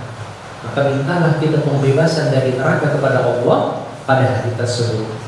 Serta Allah membanggakan hamba-hambanya kepada para malaikat di hari Arafah. Ya. Waktu awal wukuf adalah waktu zuhur hingga terbit fajar tanggal 10 Zulhijjah. Namun wajibnya hanya sampai terbenam matahari tanggal 9. Dimulai dengan mendengarkan khutbah Arafah yang diikuti dengan sholat zuhur asar dengan bijamah. Jadi di tenda itu biasanya nanti ada yang memberikan khutbah Arafah. Kalau Nabi dulu di satu tempat namanya Masjid Namirah. Masjid Najran adanya di daerah Arafah juga, cuma sangat jauh Pak. Hampir tidak mungkin jemaah haji dari Indonesia itu jalan ke Masjid Najran, sangat jauh di sana. Nabi itu khutbahnya di sana dan sampai sekarang ada imam yang khutbah di sana, kemudian tunaikan sholat zuhur dan asar secara jamak qasar. Nah tentu kita di tenda masing-masing kita dengarkan khutbah Arafah, ya, kemudian sholat zuhur dan asar dengan cara di jamak, ya, jamak qasar, ya. Nah berarti nanti nggak usah sholat asar lagi, ngapain? Fokus berdoa kepada Allah Azza wa Jalla. Membanyak doa untuk kebaikan diri sendiri dan juga kebaikan orang lain. Dalam satu hadis disebutkan Allah Subhanahu wa Ta'ala kabulkan untuk dirimu dan siapa yang kamu minta syafaat untuknya. Kita minta syafaat, kita minta doa juga untuk keluarga kita, anak kita, misalkan kerabat kita, semuanya syafaat kita dikabulkan oleh Allah pada hari Arafah. Hari Arafah adalah hari yang paling baik, siang hari yang paling baik di dunia itu hari siang Arafah. Kalau malamnya paling baik malam Lailatul Qadar. Kalau siangnya paling baik siang hari Arafah. Maka pergunakan dengan sebaik mungkin. Dan Nabi SAW bersabda, ya, sebaik-baiknya yang diucapkan pada hari Arafah, la ilaha illallah wahdahu la syarikalah, lahul mulku wa lahul hamdu wa huwa ala kulli syai'in qadir. Tiada yang berhak disembah selain Allah, tiada sekutu baginya, miliknya kerajaan dan pujian, dan dia berkuasa atas segala sesuatu. Iringi dengan zikir ini kita doa lagi, zikir ini kita doa lagi, ya. Nah biasanya itu jemaah haji gak mau cuma di tenda saja, dia mau keluar pada Arafah, merasakan panasnya Arafah, ya. Bagaimana Nabi juga dulu laksanakan seperti itu. Ya nanti bisa ambil spot-spot masing-masing, ya. Kemudian khusyuk kita beribadah, berdoa kepada Allah. Kepanasan dikit, balik lagi ke tenda, istirahat, lanjut sampai nanti terbenam matahari. Itu kesempatan terbaik kita. Boleh ditulis doa-doa yang titip doa sama kita. Pergunakan secara maksimal wukuf di Arafah itu untuk berdoa kepada Allah untuk kebaikan diri kita, juga kebaikan orang-orang yang kita doakan. Seperti itu. Nah ini wajibnya sampai terbenam matahari. Apabila orang hanya berwukuf sesaat saja di Arafah, maka dia harus bayar dam. Seperti misalkan orang-orang yang memang ada hajat gitu, ya, dia hanya beberapa saat saja di Arafah, 1 jam 2 jam kemudian pergi, maka dia harus bayar dam. Nah, seperti itu. Masuklah kita ke hari nahar. Nah, ketika matahari terbenam itu kan sudah bukan 9 Zulhijjah lagi, masuk tanggal 10 Zulhijjah. Apa yang kita lakukan pada hari nahar, hari 10 Zulhijjah ini hari paling sibuk bagi jemaah haji. Hari paling sibuk bagi jemaah haji. Setelah matahari terbenam, kita bertolak menuju Muzdalifah untuk mabit di Muzdalifah. Mabit di Muzdalifah hukumnya wajib, ya. Nanti sholat maghrib dan isyaknya sunnahnya di Muzdalifah, ya. Jadi yang di jamak itu sunnahnya cuma di Arafah sama di Muzdalifah. Sisanya kita tunaikan pada waktunya. Kita tunaikan pada waktunya sholat 5 waktu itu. Hanya ketika zuhur asar di Arafah kita jamak qasar, maghrib isya di Muzdalifah kita jamak qasar juga, ya. Menunaikan salat maghrib dan isya di sana dengan jamak takhir, atau kalau sampai masih waktu maghrib kita jamak takdim, nggak masalah, ya. Nah, mabit di Muzdalifah ini berbeda dengan mabit di Arafah atau di Mina. Nggak ada tenda-tenda, jadi betul-betul di hamparan seperti itu. Informasi terakhir sudah ada karpet, Pak, ya? Sudah ada karpet sekarang di Muzdalifah, maksudnya. Jadi memang bukan lagi kerikil-kerikil. Kalau dulu banyak kerikil-kerikil, bisa sekalian ngambil dan jumroh. Tapi kalau sekarang sudah ada karpet, ya. Dan pengalaman di sana sih akses toilet juga nggak terlalu sulit. Akses toilet nggak terlalu sulit, ya. Nah, seperti itu. Yang Nabi amalkan adalah istirahat di Muzdalifah. Jadi sholat maghrib isya udah nggak zikir lagi, nggak doa lagi, nggak, udah istirahat. Yang lebih disunahkan malah istirahat di Muzdalifah, ya. Menatapkan langit, ya, untuk istirahat di Muzdalifah sampai pagi hari.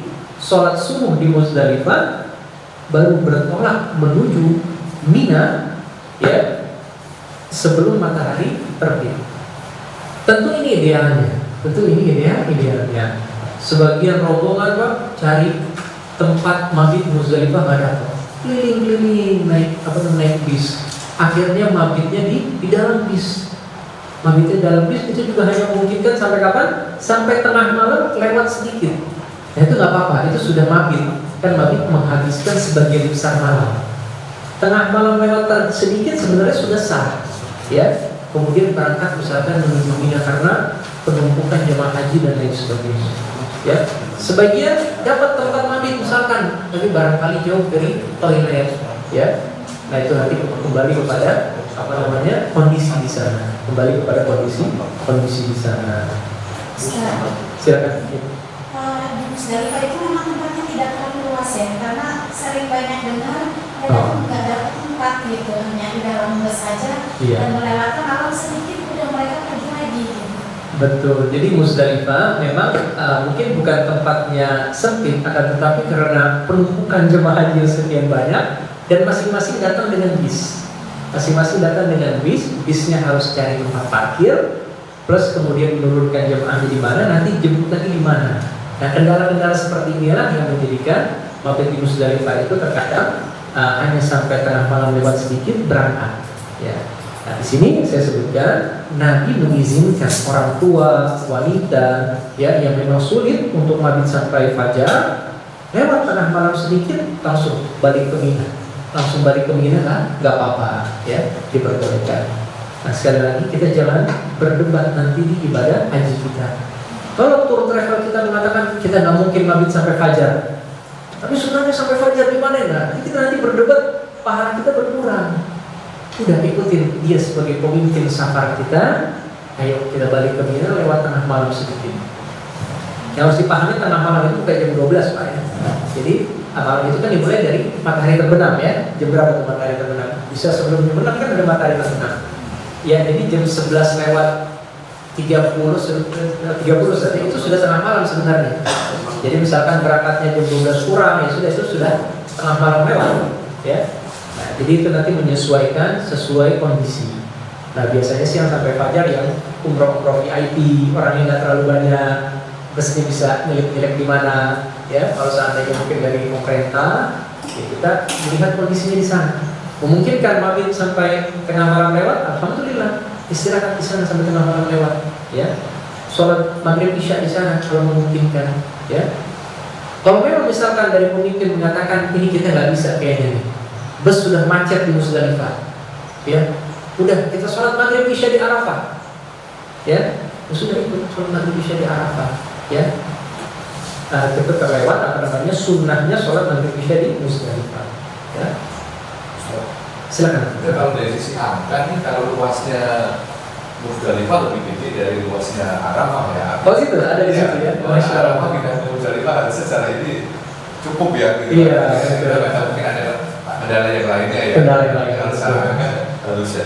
Secara itu malah lebih ini ya, lebih luas ternyata. Di Musdalifah itu 680 hektar.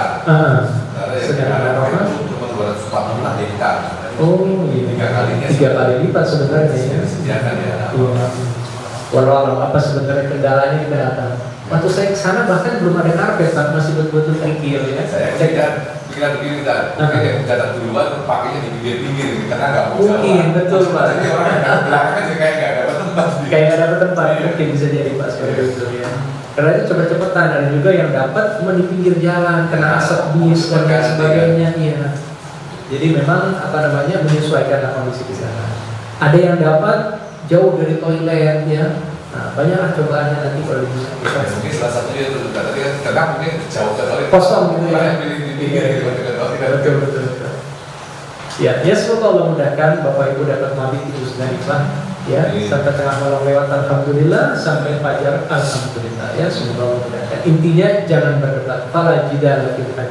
Jangan berdebat ketika menunaikan ibadah haji.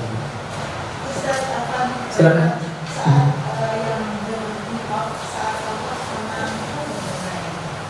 Gimana Bu lagi? Yang cadar. Yang cadar ya.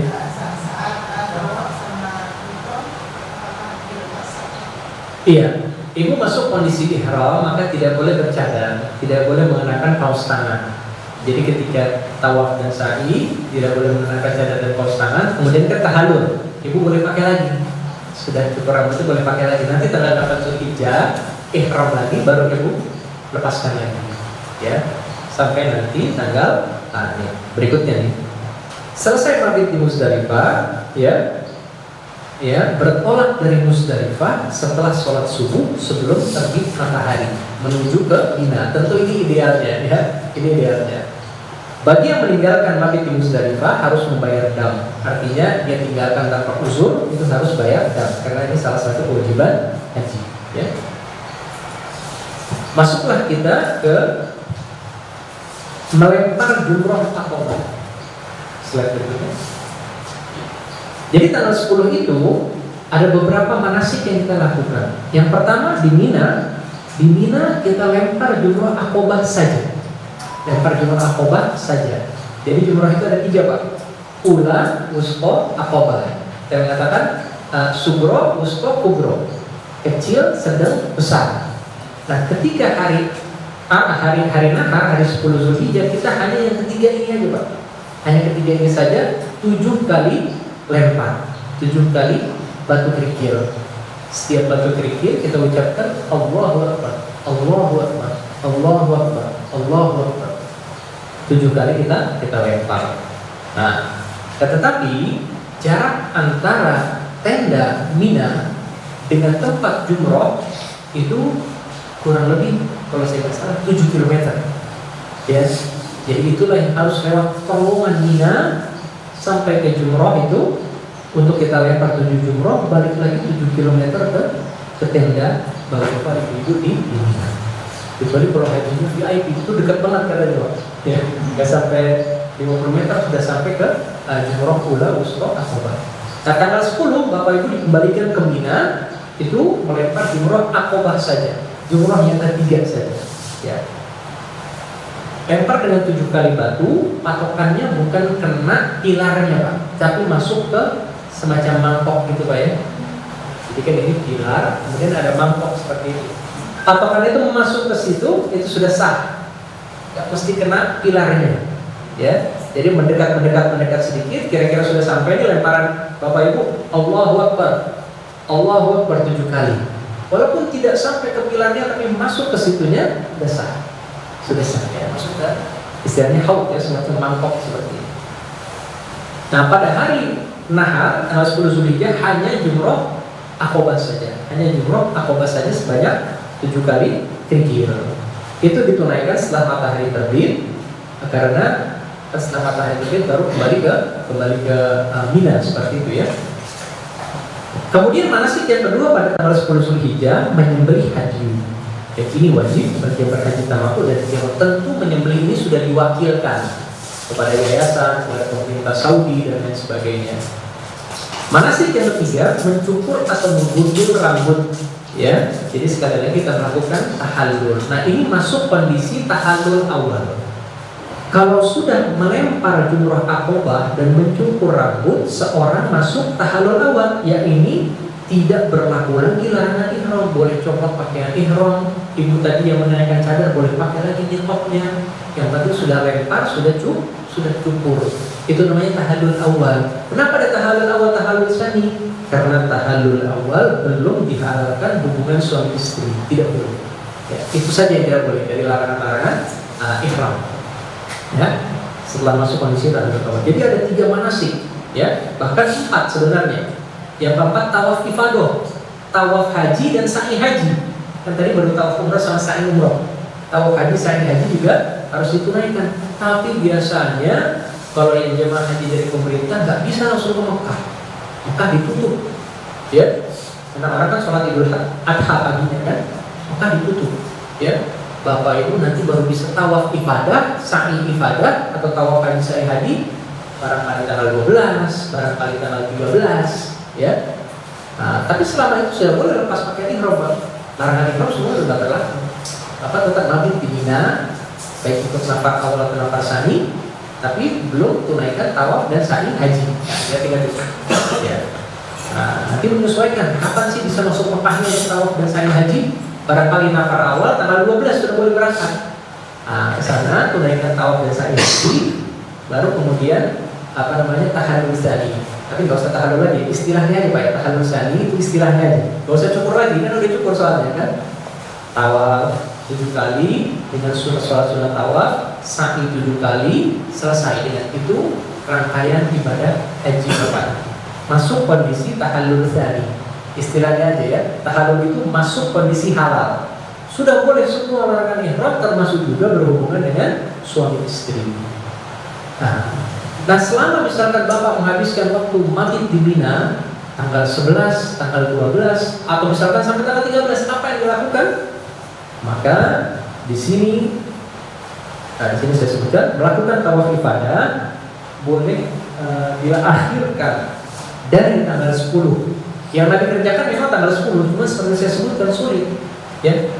Barangkali kalau hajinya VIP bisa, biar bagaimana caranya masuk itu busnya ke Mekah. Mereka tawaf juga tanggal 10, sa'i juga tanggal 10, beres lah, udah tinggal mabit di Mina. Nah, Bapak Ibu kemungkinan harus menunggu, ya. Nah, nanti kalau tawaf dan sa'i haji ini, tawaf ifadah tidak usah menyingkap bahu kanan, tidak usah tiba. Kalau tadi kan waktu tawaf umrah disingkap. Kalau tawaf haji nggak usah, ya, ditutup. Tidak pakai ihram juga ya? Nggak pakai ihram juga, betul. Nggak pakai ihram juga karena ihram sudah lepas ketika Bapak sudah selesai lempar jumrah Aqabah dan cukur. Nah, sudah lepas pakai ihram. Dan nanti kemungkinan kalau misalkan tanggal 12 atau 13 mungkin tidak bisa di pelataran karena nggak pakai baju ihram. Diarahkan ke lantai 2, ya udah ikutin aja lantai 2. Artinya kalau mau baju bawah pakai baju ihram. Betul, pakai baju ihram. Itu strateginya seperti itu, ya. Pakai baju ihram aja walaupun nggak dalam kondisi ihram, ya. Nanti diizinkan masuk ke Kalau pelataran. pakai baju ihram dalam konteks itu tidak perlu niat lagi kan? Gak usah perlu dia lagi. Bapak pakai kaos pun, pakai celana dalaman pun nggak masalah. Cuman maunya kan biar di pelataran biar nggak terlalu jauh, Pak, ya. Lantai 2 kan jauh sedikit, ya. Insya Allah boleh saja, ya. Seperti itu. Ya nanti kesepakatan lah dengan teman-teman yang bagaimana kan. Nah, seperti itu. Nah, selama Bapak nunggu nih tanggal 11 nunggu di tenda Mina, tanggal 12 nunggu di tenda Mina. Nah, kita masuk hari-hari tasyrik. Ini istilahnya hari-hari tasyrik. Mabit di Mina pada malam-malam hari tasyrik hukumnya wajib, ya. Bagi yang mengambil nafar awal maka hanya hingga tanggal 12 Zulhijjah lalu kembali ke Mekah, ya. Bagi yang mengambil nafar sani sampai 13 Zulhijjah. Jadi nanti lempar jumrohnya 3 hari, tanggal 11 lempar, 12 lempar, 13 lempar. Kalau tanggal 10 tadi cuma jumroh Aqabah saja, Pak. Ini ada bulan, Usra, Aqabah. Tanggal 10 cuma Aqabah saja, cuma 1 jumroh. Tanggal 11, 12, 13, 3 jumroh yang harus Bapak lempar, ya. Selama di Mina melempar 3 jumroh, Ula Usra Aqabah. Iya, 3 kali. Betul, 3 kali. Jadi misalkan hari 11 nih, ayo berangkat, kan disunahkannya habis zuhur, Pak. Habis zuhur baru disunahkan. Jalan rame-rame 7 kilo. Semoga Allah mudahkan. Lempar jumrah pula 7 kali. Allahu Akbar, Allahu Akbar, Allahu Akbar. Jumrah wusta. Setelah jumrah pula, itu Nabi SAW berdoa dengan menghadap Ka'bah. Selesai berdoa, lempar lagi jumrah wusta 7 kali. Patokannya masuk. Jumlah itu jauh. Jarak antara jumrah kurang lebih dari sini sampai kantor yayasan, ya. Jauh sedikit lah, jauh sedikit. Parkiran situ jauh lagi sedikit, ya. Tapi ada 4 tingkat, Pak. Nah, jadi pinter-pinter, wah, lantai 1 penuh, jangan dipaksakan. Lantai 2, saya pernah lantai 4 itu kosong, Pak. Iya, kosong, adalah musim haji, ya. Tadi di atas juga memang panas sedikit, cuman ada payung itu, ya. Payung itu seperti itu ada. 3 atau 4 lantai, Ustaz, ya. Saya lupa, 3 atau 4 lantai. Jadi nanti pinter-pinter aja, jadi ininya, ya. Nah, nanti yang lempar di atas juga, nanti turun ke bawah kalau masalah jumrahnya, kan. Ada jalurnya ke bawah juga, sah juga. Jangan pikir dari atas masa nggak sah nanti jumrah saya. Itu ada jalurnya juga, sah juga nanti. Kita udah nggak tahu tuh yang pada zamannya Nabi SAW itu seukuran mana kan udah nggak tahu. Sudah direnovasi dengan sedemikian rupa, ya. Nah, nanti pintar-pintar pilih lantai 1, 2, lantai 3 atau lantai 4. Ya. Ada eskalatornya naik ke atas gitu. Tanggal 11 lempar 3 jumrah, 7, ya. Kemudian balik lagi ke Mina. Ya, mabit lagi di sana, gitu kan, menghabiskan malam di sana. Sholat qashar pada waktunya, subuh zuhur asar maghrib isya. Tanggal 12 seperti itu lagi, jalan ke Mina, lempar jumrah ula, wusta, aqabah. Ya. Selesai, misalkan Bapak ikut nafar awal, maka harus tinggalkan Mina sebelum masuk terbenam matahari tanggal 12. Kita kan sudah masuk tanggal 13 nanti kan, sudah siap-siap bis dan lain sebagainya, ya, untuk bertolak menuju hotel Mekah. Nah, seperti itu. Kalau misalkan nafar sani, berarti Bapak sampai tanggal 13 lakukan lagi itu. Jalan untuk tempat jumroh, lempar ular, wusta, aqabah, 7. Berarti kalau kita katakan satu hari itu 21, 3 hari, 21 kali 3 sama dengan 63. Betul? Nah, tanggal 10 kan lempar juga 7 kali. Ya kan? Ingat tanggal 10 yang cuma jumrah aqabah, lempar juga 7 kali. Berarti 63 tambah 70 pas. Itu dengan asumsi Bapak nafar sani tanggal 13 baru berangkat kembali ke Mekah. Maka siapkan 70 kerikil. Sebagian maktab sudah disiapkan Pak, sudah ada kantongnya, sudah disiapkan di dalam kerikil, ya. Maka itu enak kalau sudah disiapkan, ya. Nah, paling nanti kalau Bapak jatuh atau hilang gitu kan, boleh ambil di mana saja Bapak dapat kerikil. Gak mesti di Musdalifah, gak mesti di Mina, di mana dapat kerikil boleh ambil, ya. Nah, seperti itu. Ada pertanyaan nih mengenai lempar jumrah dan mabit di Mina hari-hari tasyrik ini? Silakan. Apakah lemparan kita sudah dipastikan masuk ke Makkah? Iya, misalkan Ibu kira-kira teragaknya sampai mana nih? Dari sini saya baru sampai ke Mangkok. Bismillah, Allahu Akbar. Gak usah dipastikan juga, Bu. Kecuali kalau Ibu dari jauh banget, gitu kan? Mungkin masih kena orang, itu udah sampai di Mangkok. Tapi misalkan Ibu dari sini, ya Bismillah, Allahu Akbar. Yakin saja itu jalan di Mangkok, gitu kan?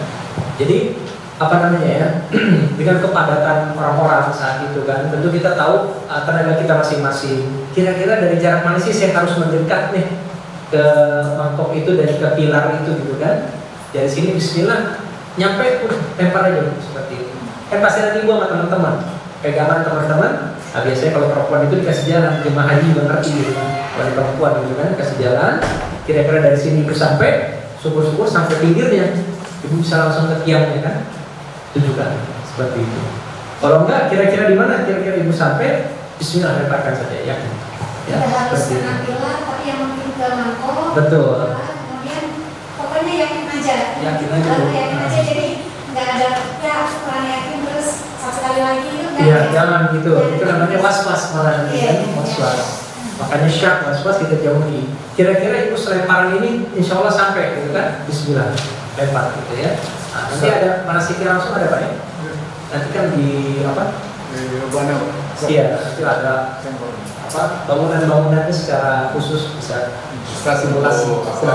Untuk jalannya artinya Pak, kalau kita paling belakang sendiri nih, memang bisa ke gedung paling belakang sama tengah-tengahnya menjadi tubuhnya ini yang untuk di depan ya, itu kira-kira berapa meter? Supaya kita bisa tahu kan kita bisa memperkirakan belajar. Oh, kalau ruangannya luas sekali Pak. Yeah. Ruangannya luas sekali. Misalkan ini pilarnya di sini, wah sampai situ Pak. Jadi memang luas Pak. Ya. Jadi misalkan Bapak mau istirahat dulu di situ, harus lempar yang pertama, tunggu sepi, itu boleh. Nah, jadi ini jumroh Pak ya. Nah, disunahkan sama Nabi kita jadikan Mekah itu di sebelah kiri kita. Jadi misalkan Bapak dari arah sini kan, jangan di sini. Boleh saja, cuman menyelisihi sunnah, menyelisihi yang lebih baik, menyelisihi yang lebih afdol. Kalau dari sini berarti Mekah tidak ada di sebelah kiri kita. Kita dari sini. Nah, misalkan jumroh ya tubuhnya besar misalkan, kita ke arah sini. Nah, biasanya lebih ramai di arah sini karena orang sudah ngerti. Ka'bah adanya di sebelah kiri kita, itu kan kita lempar dari arah sini. Allahu Akbar, Allahu Akbar. Kalau orang belum paham sunnahnya dia ke arah sini. Jadi antara dia dengan Ka'bah ada tubuh jumrohnya itu. Sah juga sebenarnya. Cuma nanti dikira kosong kayak dia. betul, kalau itu lebih kosong. Nah, padahal itu ibaratnya misalkan dari 10 poinnya kurang dikit gitu Pak ya. Menyelisihi sunnah saja. Jadi tidak dapat poin yang lebih baik seperti itu. Jadi jadikan Ka'bah itu di sebelah kiri kita. Mudahnya seperti itu. Itu tadi pas anggap aja kita bicara jeleknya dulu. Ya, kalau kita yang tempat ramai tadi, iya. kita nggak dapat paling tengah atau depan ya, iya. di belakang. Di belakang. Di belakang itu paling belakang itu kira-kira berapa meter? Iya kan? Artinya mungkin ibu-ibu sekarang aku belajar seperti saya Iya. gitu kan. Kalau kejauhan juga sih saran saya tunggu aja Pak. Bisa maju lagi gitu ya? Iya, tunggu maju lagi pelan-pelan. Maju Karena dulu ya. juga cuma 7 gitu kan, 7 terus gitu. Dan sekali lagi ada 4 tingkat. Nah, Iya. jadi pinter-pinter tuh. Tingkat 1 pasti rame banget. Penuh tingkat 1 biasanya ya. Tingkat 2 lebih kosong, tingkat 3 lebih kosong, ya capek sedikit ya. Cuman nanti sampai ke atas lebih kosong biasanya. Nah, kadang-kadang sampai mungkin di situ orang barisan pertama Pak, kita di sini. Nah kan pasti nggak sampai kan? Atau kemungkinan besar nggak sampai Pak di sini kan? Ya kan pasti landingnya di kepala orang atau di lantai. Ya sudah jangan tunggu sampai kira-kira misalkan saya di sini tubuhnya di situ bisa nih cuma 3-4 orang sampai ke ini kan? Ya Bismillah. Allahu Akbar.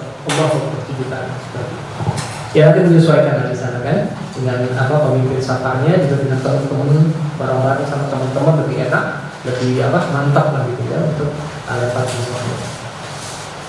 Selesai lempar jumroh, ya mabit di Mina, lempar jumroh seperti itu, maka kita kembali ke kota Mekah, ya, kemudian menunaikan tawaf ifadah. Tawaf ifadah dinamakan juga tawaf haji, ya. Ini juga adalah rukun ya, rukun. Tidak boleh ditinggalkan, ya. Kita tawaf 7 kali, sholat 2 rakaat, kemudian sa'i Safa Marwah. Dengan demikian selesailah rangkaian ibadah haji kita. Kalau masih ada waktu bapak-bapak ibu-ibu tinggal di Mekah, bersemangatlah untuk sholat 5 waktu di Masjidil Haram. Pasti hotelnya jauh sedikit dari Masjidil Haram. Nanti sepakat sama teman-teman, ya berangkat jam berapa nih buat sholat zuhur gitu kan, sepakat. Katanya sih ada bus-bus yang menyediakan gratis. Kalau enggak, taksi biasanya Pak, sepakat 5 rial, ayo bareng-bareng 4 orang ke Masjidil Haram. Sholat zuhur di sana, misalkan asar di sana, pulang. Nanti maghrib bisa datang lagi atau bagaimana? Pokoknya semangat untuk sholat 5 waktu di Masjidil Haram. Ya. Nah nanti ada satu syariat tadi yang namanya syariat tawaf wada. Belum ini Pak. Ya saya aktif kemarin tapi belum saya kirim. Nah tawaf wada adalah tawaf terakhir kita selama di Mekah. Karena kemungkinan kan jemaah haji nanti ke Madinah ya. Tapi manasik haji itu sudah selesai di Mekah. Di Madinah itu ibadah-ibadah sunnah saja. Ada yang namanya tawaf wada. Tawaf wada saya kirim ke Pak Habib tadi. Dia mengirim kali.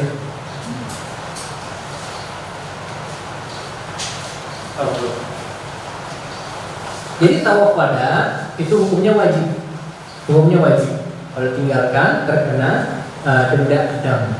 Tawaf wada adalah tawaf terakhir kita selama di Mekah. Jadi kalau kita mau berangkat meninggalkan Mekah nih, zuhur kita udah mau ke Madinah nih, udah sepakat waktu duha kita tawaf wada. Tawaf wada nggak ada sa'i Pak ya, nggak ada sa'i. Tawaf saja 7 kali, ya dengan pakaian apa yang kita pakai, menutup aurat. Sholat sunnah 2 rakaat tawaf selesai. Itu tawaf wada. Tawaf perpisahan kita dengan Ka'bah, ya. Selesai tawaf wada, seorang itu berangkat meninggalkan kota Mekah. Berangkat meninggalkan kota Mekah. Ternyata merasa sudah selesai semuanya, dia haid di akhir-akhir. Tidak usah tawaf wada dan tidak terkena dam. Tidak terkena dam. Udah silakan berangkat saja. Sudah silakan berangkat saja menuju Madinah misalkan atau menuju tanah air, ya, atau menuju tanah air. Itu syariat tawaf wada. Nah, jadi selama di Mekah Bapak boleh melaksanakan tawaf sunnah. Tawaf sunnah itu tawaf 7 kali diiringi sholat sunnah tawaf tanpa sa'i, tanpa sa'i, ya. Ya. Jadi tawaf 7 kali sholat sunnah tawaf itu sudah dihitung tawaf sunnah. Jadi perbanyak ibadah di Masjidil Haram, sholat sunnah di Masjidil Haram. Barangkali kalau Masjidil Haram ada kayak kajian ilmu, sehingga saya ada cuma bahasa Arab ya, antara maghrib dan isya. Perbanyak kemudian duduk di majelis ilmu, ada waktu untuk tawaf sunnah 7 kali. Ya, sholatlah di Masjidil Haram, baca Quran ya. Quran itu di mana-mana Pak. Kita duduk, tiangnya ada Quran, gampang aksesnya. Ya, baca Quran, perbanyak kita dari Masjidil Haram, tawaf sunnah. Nah nanti menjelang perpisahan kita dengan Makkah, jangan lupa tawaf wada, tawaf perpisahan. Ya, tawaf 7 kali diiringi dengan sholat sunnah tawaf. Dengan demikian selesailah rangkaian ibadah haji Bapak Ibu.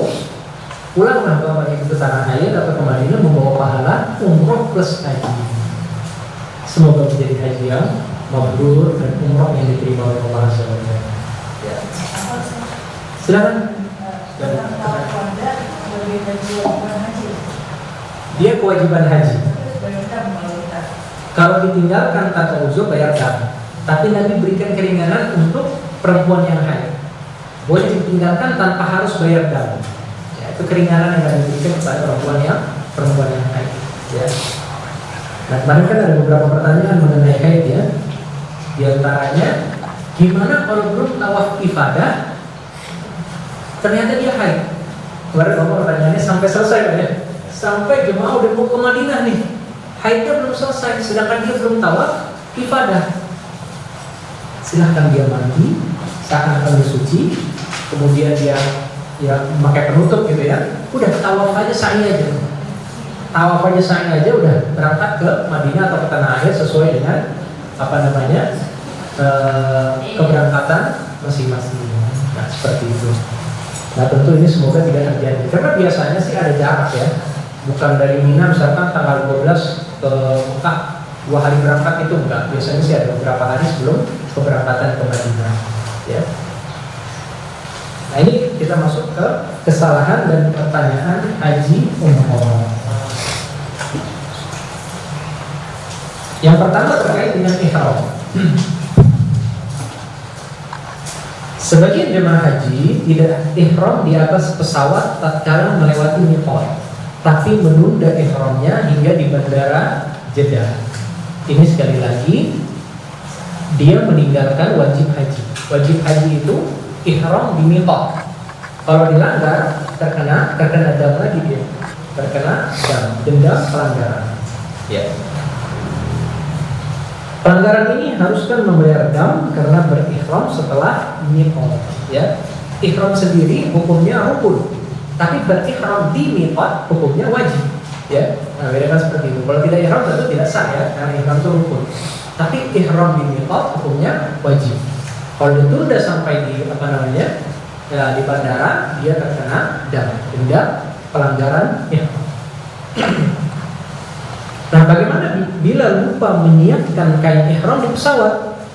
Ya, ternyata kain ihramnya di bagasi, dia lupa, gitu kan? Maka tetap berihram, maksudnya melantunkan niatan ihram, masuk kondisi ihram dan mengganti dengan pakaian ihram di bandara. Ya, jadi tetap biarpun lupa pakaian ihramnya mungkin di tas, tasnya di bagasi pesawat, gak mungkin dia membukanya kan? Maka dia tetap berihram, labbaik Allahumma umratan, lalu wajib membayar dam. Ya, nanti di pesawat dia ganti dengan kain ihram. Ya, damnya bisa puasa 3 hari, menyembelih 1 ekor kambing atau bersedekah kepada 6 fakir miskin setengah sok. Ini dam untuk pelanggaran larangan ihram. Ini terkait dengan ihram. Ya, kalau laki-laki terutama ya, dia harus mengenakan pakaian yang tidak berjahit. Kadang-kadang lupa kan. Pernah ada teman saya itu, dia cerita akhirnya dia pakai selimut pesawat. Jadi selimut pesawat dia pakai untuk dia lingkaran di tubuhnya dia ditanggalkan, kemudian pakainya di dalam seperti itu. Karena ternyata sarungnya sudah pakai ininya adanya di tasnya dimasuk ke dalam bagasi. Akhirnya dia pakai selimut pesawat ya. Nah, ini kan nggak terkena dam kalau seperti itu. Nah, terkena dam sulit juga mungkin ya dibayar dendanya seperti itu. Kita masuk kepada tawaf. Ada pertanyaan lain terkait dengan ihram? Nah, kalau ibu-ibu mudah ya, pakai pakaian yang ditentukan oleh travel. Nah, kalau yang pakai sarung tangan atau niqab dibuka ketika masuk kondisi ihram. Ya, dibuka ketika masuk kondisi dia. Dibuka sampai nanti selesai tawaf umroh. Tawaf umroh, sa'i umroh selesai, tahallul, itu kan udah boleh pakai lagi. Nah, kan kalau ibadah Bapak Ibu kan hajinya haji tamattu, umroh dulu, selesai umroh, sudah tawaf, sa'i dan tahallul, sudah masuk kondisi halal. Ya, sudah boleh pakai niqab lagi sampai nanti nunggu tanggal 8 Zulhijjah. Ya, 8 Zulhijjah baru masuk lagi kondisi ihram, baru dilepas lagi niqabnya. Seperti itu. Nah, nanti tergantung keberangkatannya. Kalau keberangkatan yang jaraknya lama sampai 8 Zulhijjah, berarti Bapak Ibu umroh dulu, selesai umroh, ibadah bebas. Nah, selama ibadah bebas, tentu boleh pakai pakaian biasa, laki-laki, perempuan tetap mengenakan niqab boleh. Ya. Jadi hanya sampai umrohnya selesai, kemudian nanti masuk lagi di tanggal 8 misalkan, 8, 9, 10 sudah boleh dipakai lagi. Asalkan tanggal 10 sudah apa? Lempar jumrah Aqabah, yang ketiga, ya tahan. Cukur 1 ruas rambut, boleh pakai pakaian biasa lagi, dan perempuan boleh menggunakan niqab dan kaos tangan seperti ini. Sebagian saya lihat itu ada ibu pakai niqab cuman nggak nempel, jadi dia semacam topi gitu ya. Terus topinya dia itu mungkin ada biaya tambahan atau gimana saya nggak tahu. Itu sebagian seperti itu. Karena memang tidak menempel, nggak masalah gitu ya, disimpan. Kalau dulu zaman Nabi dan para sahabat, biasanya mereka memang nggak pakai niqab.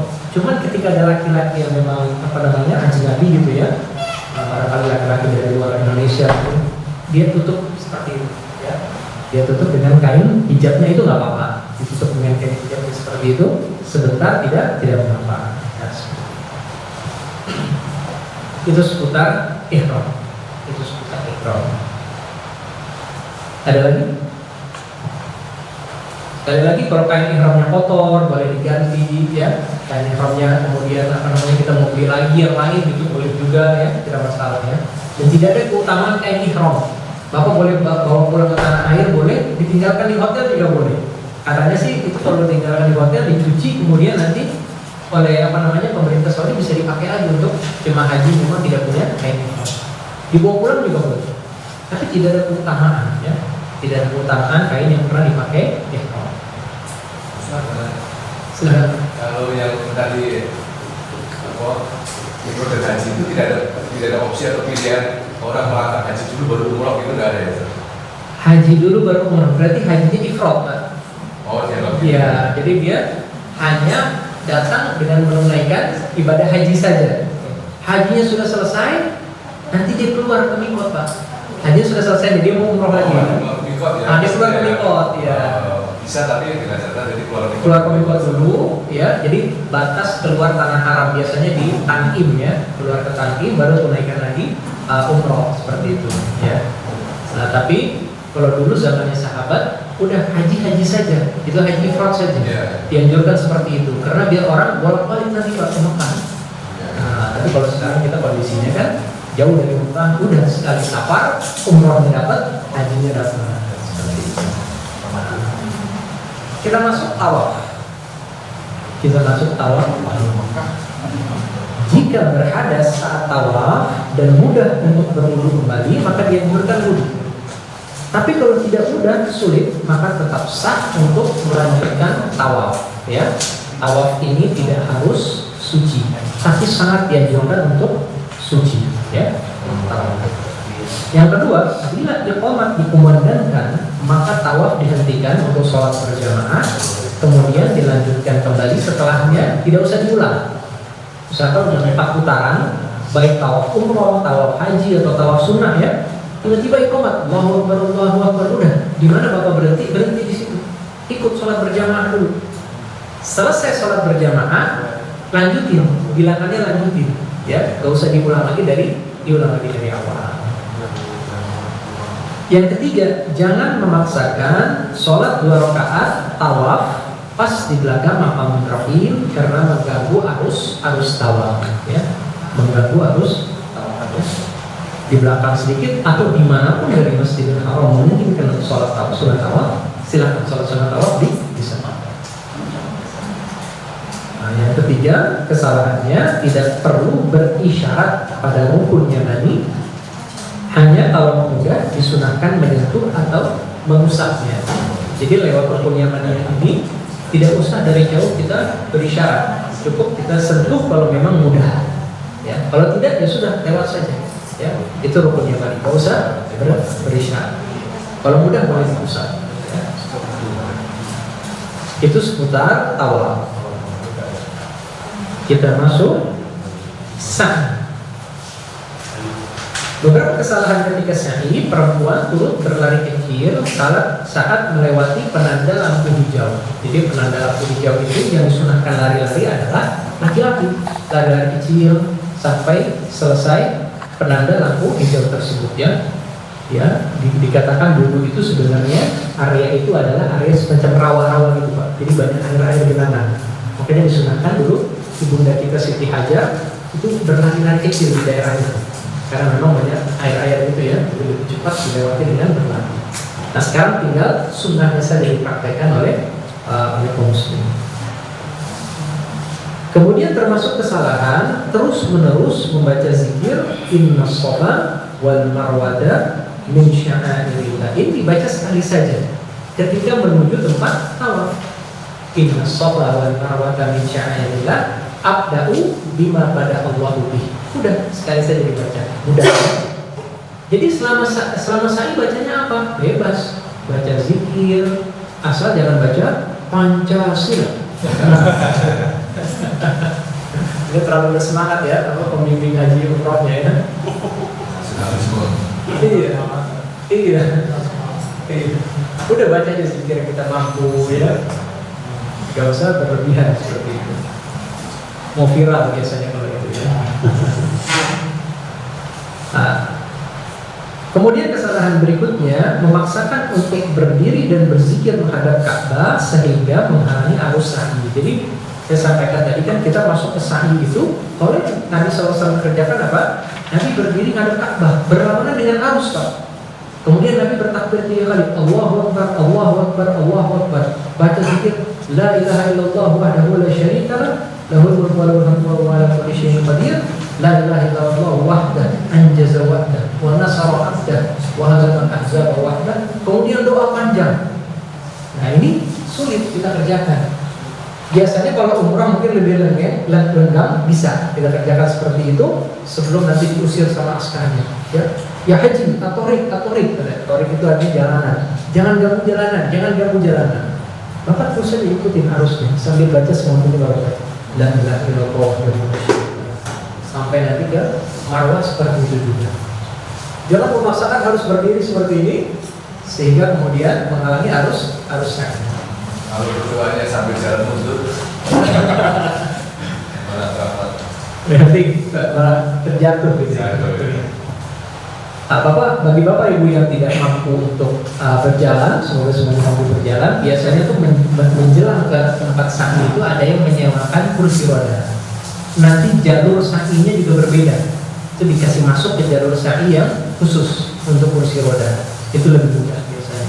Tambahan Ustaz, yang terbaru kemarin melaksanakan umroh bersama jamaah. Itu yang terbaru ada mobil itu bisa dicukupi sekitar 4-6 orang kan. Sa'i sewa. Lebih murah Ustaz. 50 rialan kurang lebih. Jadi itu masalah tawafnya tempat tawaf lantai 2 Ustaz ya? Atau di sebelahnya? Sa'i. Tempat sa'i. Oh iya. Untuk sa'i. Jadi memang ada satu jalur itu sa'inya kalau salah bukan sa'i yang jalan kaki kan, bisa beda kan? Beda. Jadi ada yang bisa nyewa skuter atau mobil seperti itu ya. Jadi nanti, jadi sebenarnya lebih jauh ya. Nabi itu pernah tawaf juga naik onta tuh pernah Pak. Nabi tawaf naik onta tuh pernah. Jadi boleh sebenarnya. Kalau nggak salah lantai 3 itu disewakan Ustaz ya, skuter sama mobil-mobil. Tawafnya bisa, plus sa'inya juga bisa naik mobil, naik skuter dia. Nah itu bagi bapak-bapak yang mungkin uzur. Insya Allah bapak-bapak ibu diberikan kesehatan semuanya bisa menunaikan dengan berjalan kaki. Atau nanti mungkin tawaf sunnahnya Pak, tawaf sunnahnya mau nyobain nih pakai skuter. Nah lantai 3 pakai skuter itu bayar berapa real? Nah tawaf sunnah saja 7 kali tawaf plus sholat sunnah 2 rakaat tawaf. Tadi info dari Ustaz Judi, sa'i juga bisa seperti itu ya, sa'inya naik skuter atau naik mobil bareng-bareng. Itu insya Allah mudah ya, sudah. Nah, kesalahan berikutnya, perempuan langsung tahallul di Bukit Marwah sehingga tersingkap rambutnya. Ada sebagian kita lihat di Bukit Marwah itu kan langsung exit gitu ya, langsung ternyata dibuka rambutnya, langsung disingkap gitu, temannya potongin dari belakang sehingga rambutnya tersingkap, auratnya kepada orang-orang kemudian melihat dan juga kehidupannya. Nanti bisa di di hotel bisa ya, dimana mudahnya untuk melakukan tahallul. Dan ingat sebelum tahallul belum halal berarti kan? Kalau sudah tahallul baru sudah halal, larangan ihramnya. Berikutnya mengenai tarbiyah Arafah dan mabit di Mina. Yang pertama, mabit di Mina pada tanggal 8 Zulhijjah adalah sunnah. Ini bukan wajib haji umrah atau bukan wajib haji atau rukun haji. Maka kalau dilewatkan tidak mengapa. Tidak menggunakan waktu antara zuhur dan maghrib. Ini maksudnya ketika di Arafah ya, untuk berdoa untuk diri sendiri dan orang lain, malah banyak bercanda dan ngobrol. Ini yang saya lihat terkadang waktu wukuf di Arafah. Cuman karena nyaman, duduk-duduk sambil hisab, ngobrol, ketawa ke TV ya. Sehingga waktu antara zuhur dan maghrib itu di padang Arafah yang merupakan prime time mana disia-siakan.